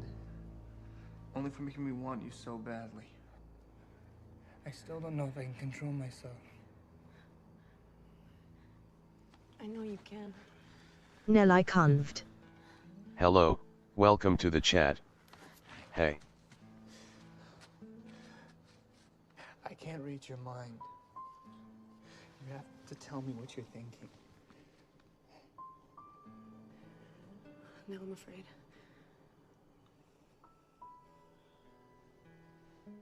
Hope you are well. Good. I'm not afraid of you. I'm only afraid of losing you. I feel like you're gonna disappear.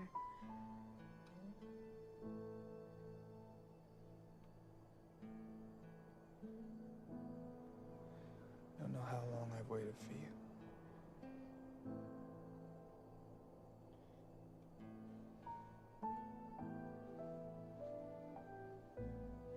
So the lion fell in love with the lamb.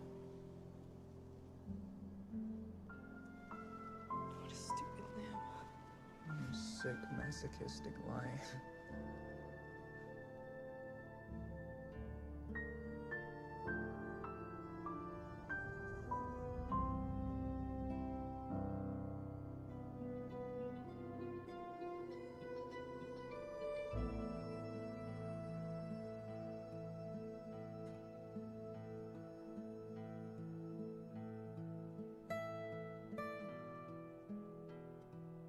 I haven't streamed in a while, I might do so later today, just been really down like all the time.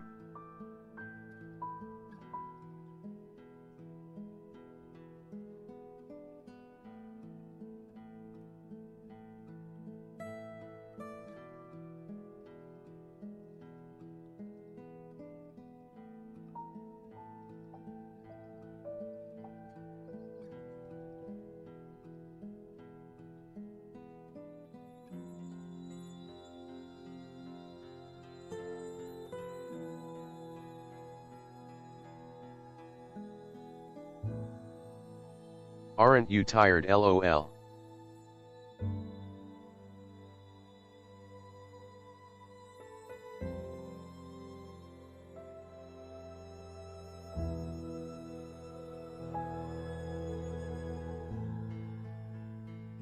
About 3 things I was absolutely Get some positive. sleep, crazy lady, LOL.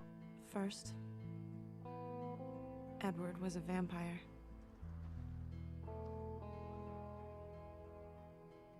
Second, there was a part of him, and I didn't know how dominant that part might be, that thirsted for my blood. And third, I was M0N3 hungry. irrevocably in love with him. Hello, welcome to the chat. Hi Suk. Monte Carlo? That's our prom theme? Mm-hmm. Gambling, tuxedos, and Bond. James Bond. Oh my god. Voice self. Hello, welcome to the chat.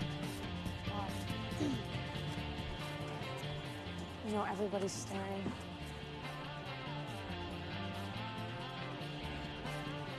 Not that guy. No, he just looked. I'm breaking all the rules now anyway. Since I'm going to hell.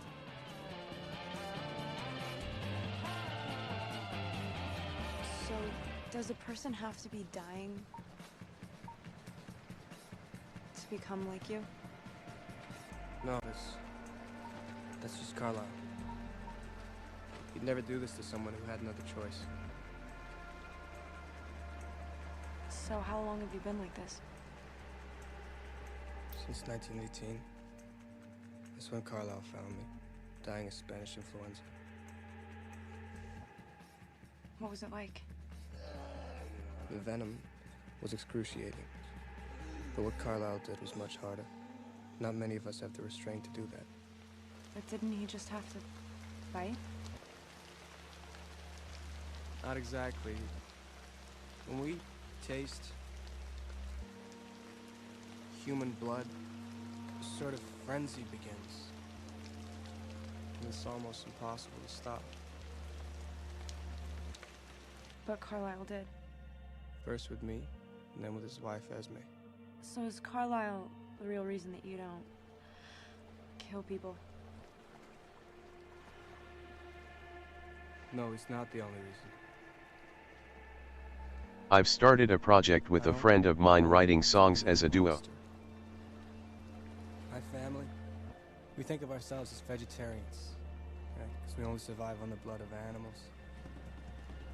But it's like a human only living on tofu. It keeps you strong, but you're never fully satisfied. It wouldn't be like drinking your blood, for instance.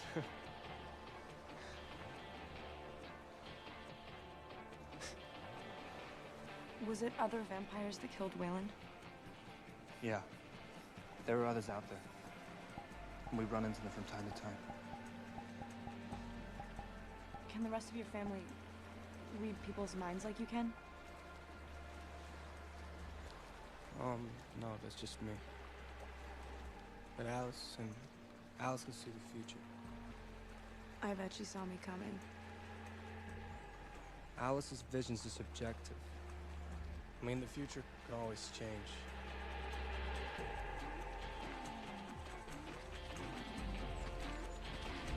Thank you for the lurk, it is always appreciated. Could you act human? I mean, I've got neighbors. In bed. Take you to my place tomorrow. Thanks. Wait, like with your family? Yeah. What if they don't like me? So you're worried, not because you'll be in a house full of vampires, but because you think they want to prove you. I'm glad I amuse you. When is it? Complication. I'll pick you up tomorrow.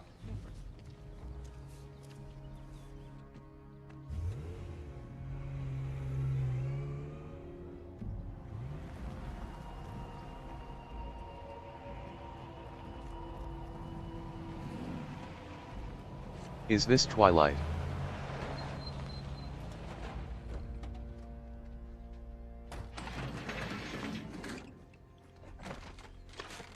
Hey. Come to visit your truck? Looks good. Got that den out? Yeah. Actually, we came to visit your flat screen. First Mariners game of the season. Plus, Jacob here keeps bugging me about I seeing think you so. again. Great, Dad. Thanks. Just keeping it real, son. Vitamin R. Well done, Chief. Harry Clearwater's homemade fish fry. Good man. Any luck with that Wayland case? Well, I don't think it was an animal that killed him. Never thought it was. So spread the word out of the res, huh? Keep the kids out of the woods. Will do. Don't want no one else getting hurt, do we?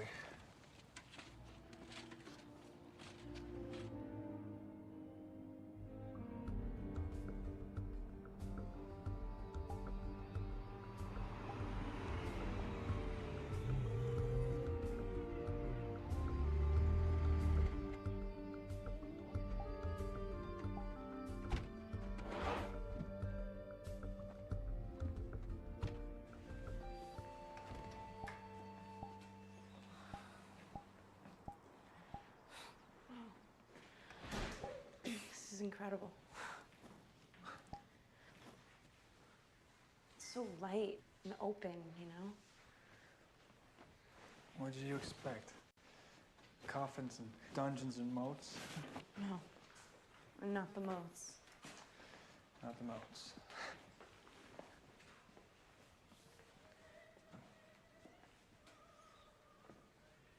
It's the one place we don't have to hide. Your legs are open for us too. You have this. You add a little bit of olive oil to a non-stick saute pan, and you're gonna cook it with the olive oil in medium-high heat. What I do, I cut this in strips, and then we're gonna cut this in Is dice. she even Italian? Her name is Bella. I'm sure she'll love it no matter what. Get away from that.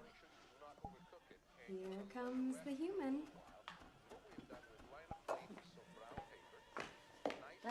We're making Italiano for you. Oh. Bella, this is Esme, my mother for all intents and purposes.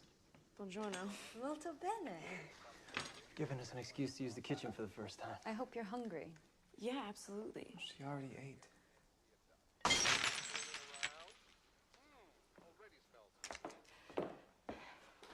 Perfect. Yeah, it's just because I know that you guys don't eat, so Of course. It's very considerate of you. Just ignore Rosalie, I do. Yeah. Let's just keep pretending like this isn't dangerous for all of us. I would never tell anybody anything. She knows that. Yeah, well, the problem is, you two have gone public now, so... No, she should know. The entire family will be implicated if this ends badly. Badly, as in... I would become the meal.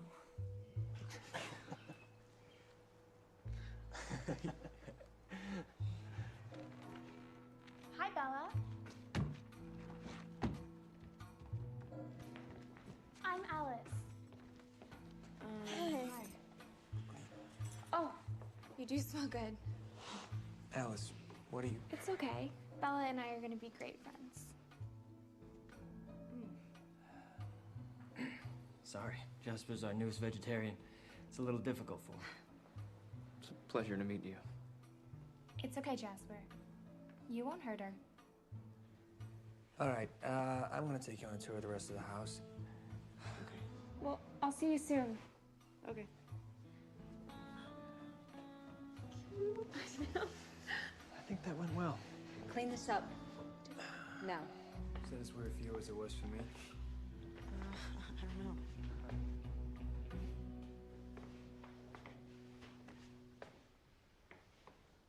Graduation caps? Yeah. It's a private joke. We matriculate a lot. That's kind of miserable. I mean, repeating high school over and over. True, but the younger we start out in a new place, the longer we can stay there.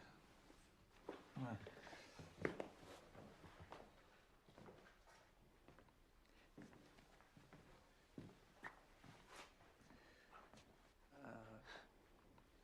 Yeah, this is my room.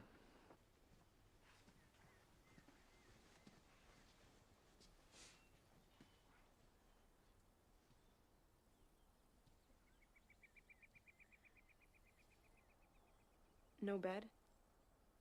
No, I don't sleep. Ever? No, not at all. Okay.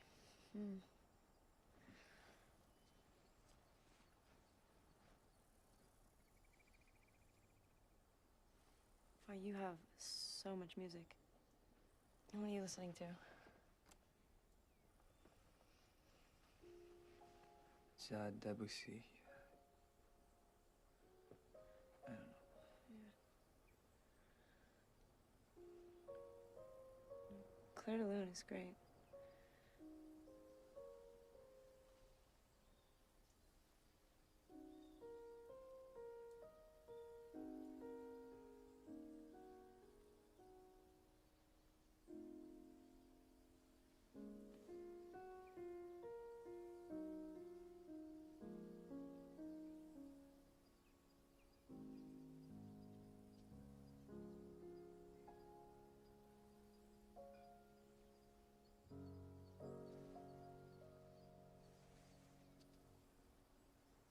What?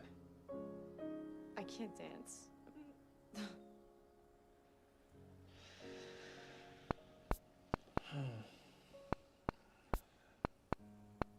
Well, I could always make you. I'm not scared of you. Well, you really shouldn't have said that. I just want him to eat her, the acting LOL. You better hold on tight, Spider Monkey. Do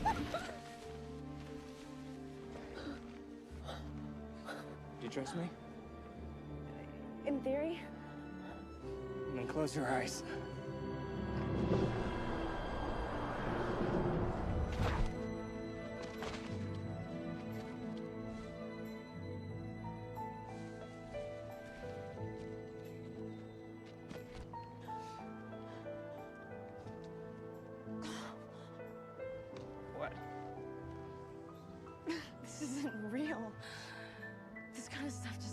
exist.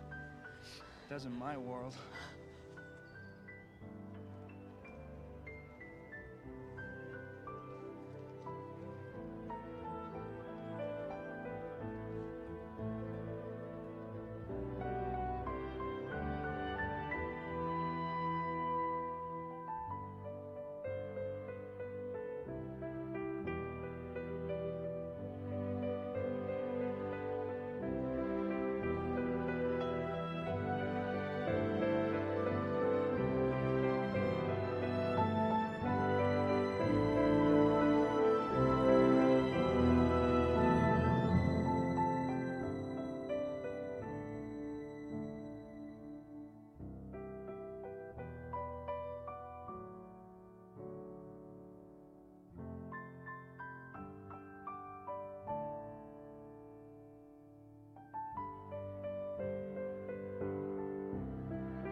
Human.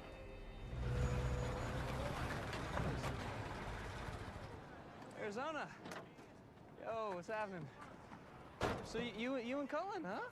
That's... I don't like it. I mean, I don't know, he just looks at you like you're something to eat. Here's your veggie plate, Stephanie. Hey, sorry I'm late. Biology project. I ordered you the spinach salad. I hope that's okay. You should order one for yourself next time. Cut back on the steak.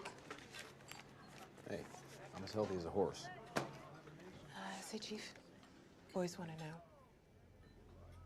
Did you find anything down by Queets River today?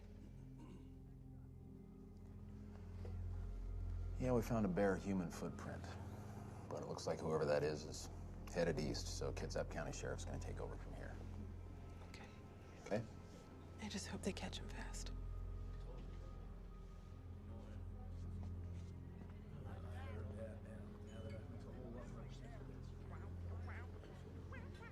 Looks like your friends are flagging you.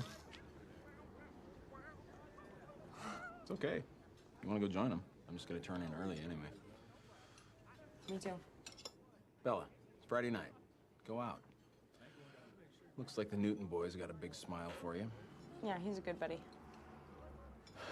What about any of these other yahoos in town? Anybody interest you? Dad, we can talk about boys? Yeah, I guess not. Just, feel like I leave you alone too much. You should be around people. I don't really mind being alone. I guess I'm kind of like my dad in that way.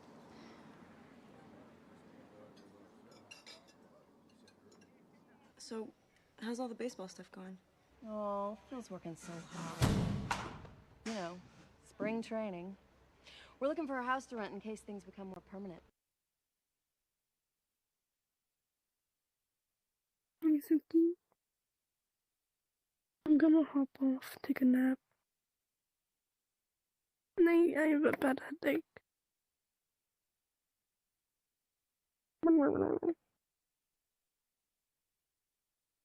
I like the avatar, it's really cute.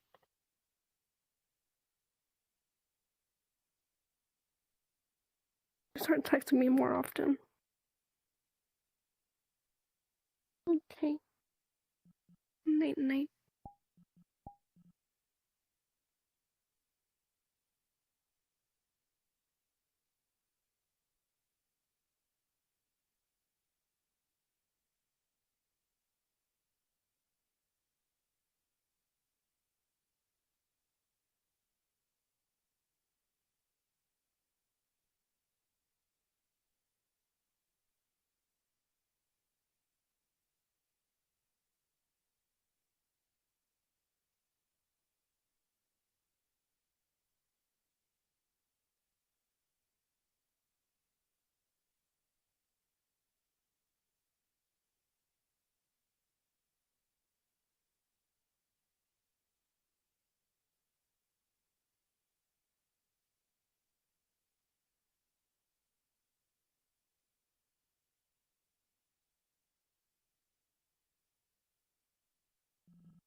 Maxerize.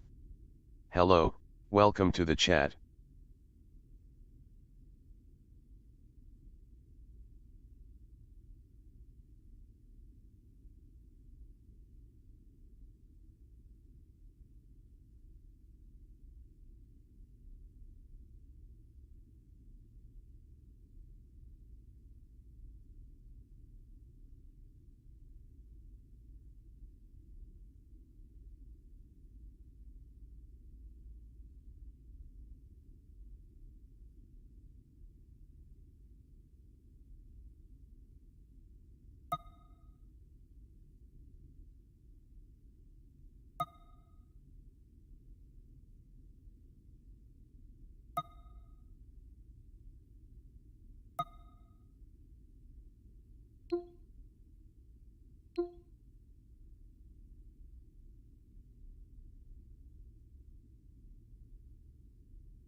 morning, Tuesday I was through.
Space Coast, what the fuck is happening? Are you people okay?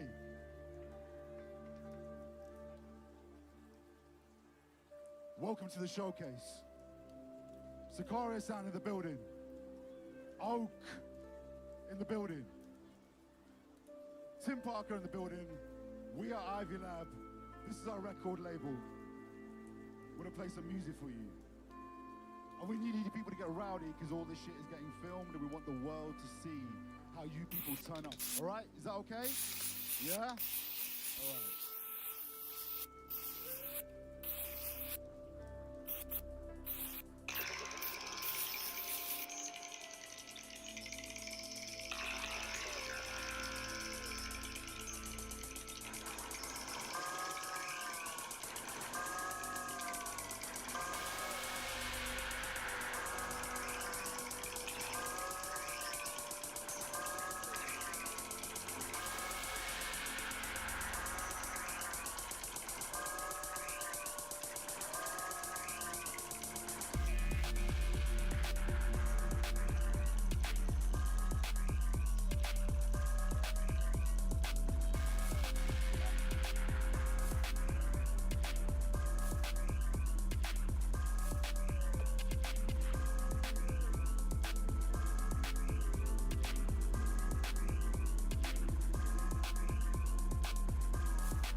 from the days of high fidelity, before things got lo-fi with MP3s.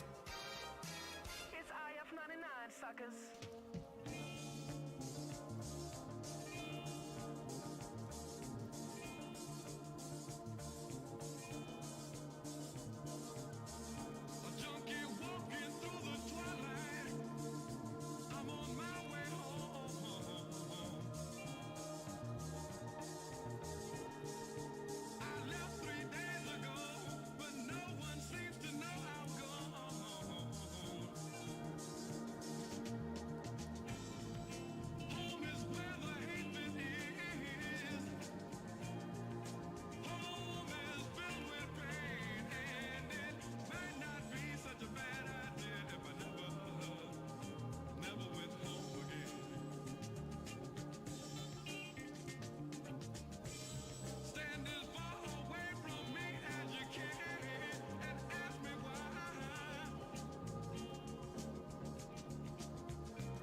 Azumamiyu. Hello, welcome to the chat.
Treaty.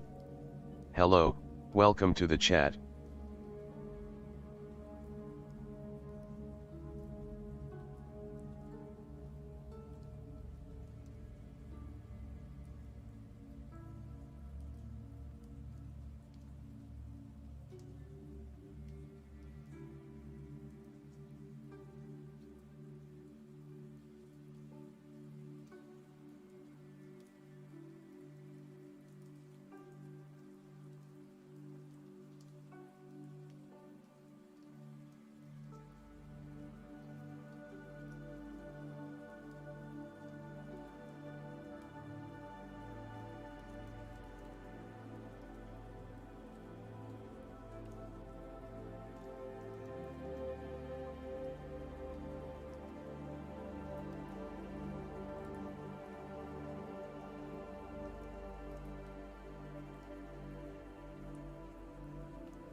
Well, it's about that time.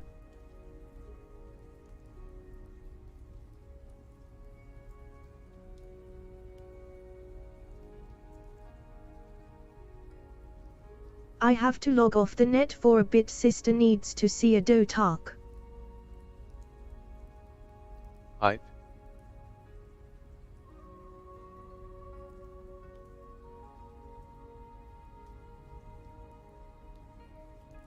She all right?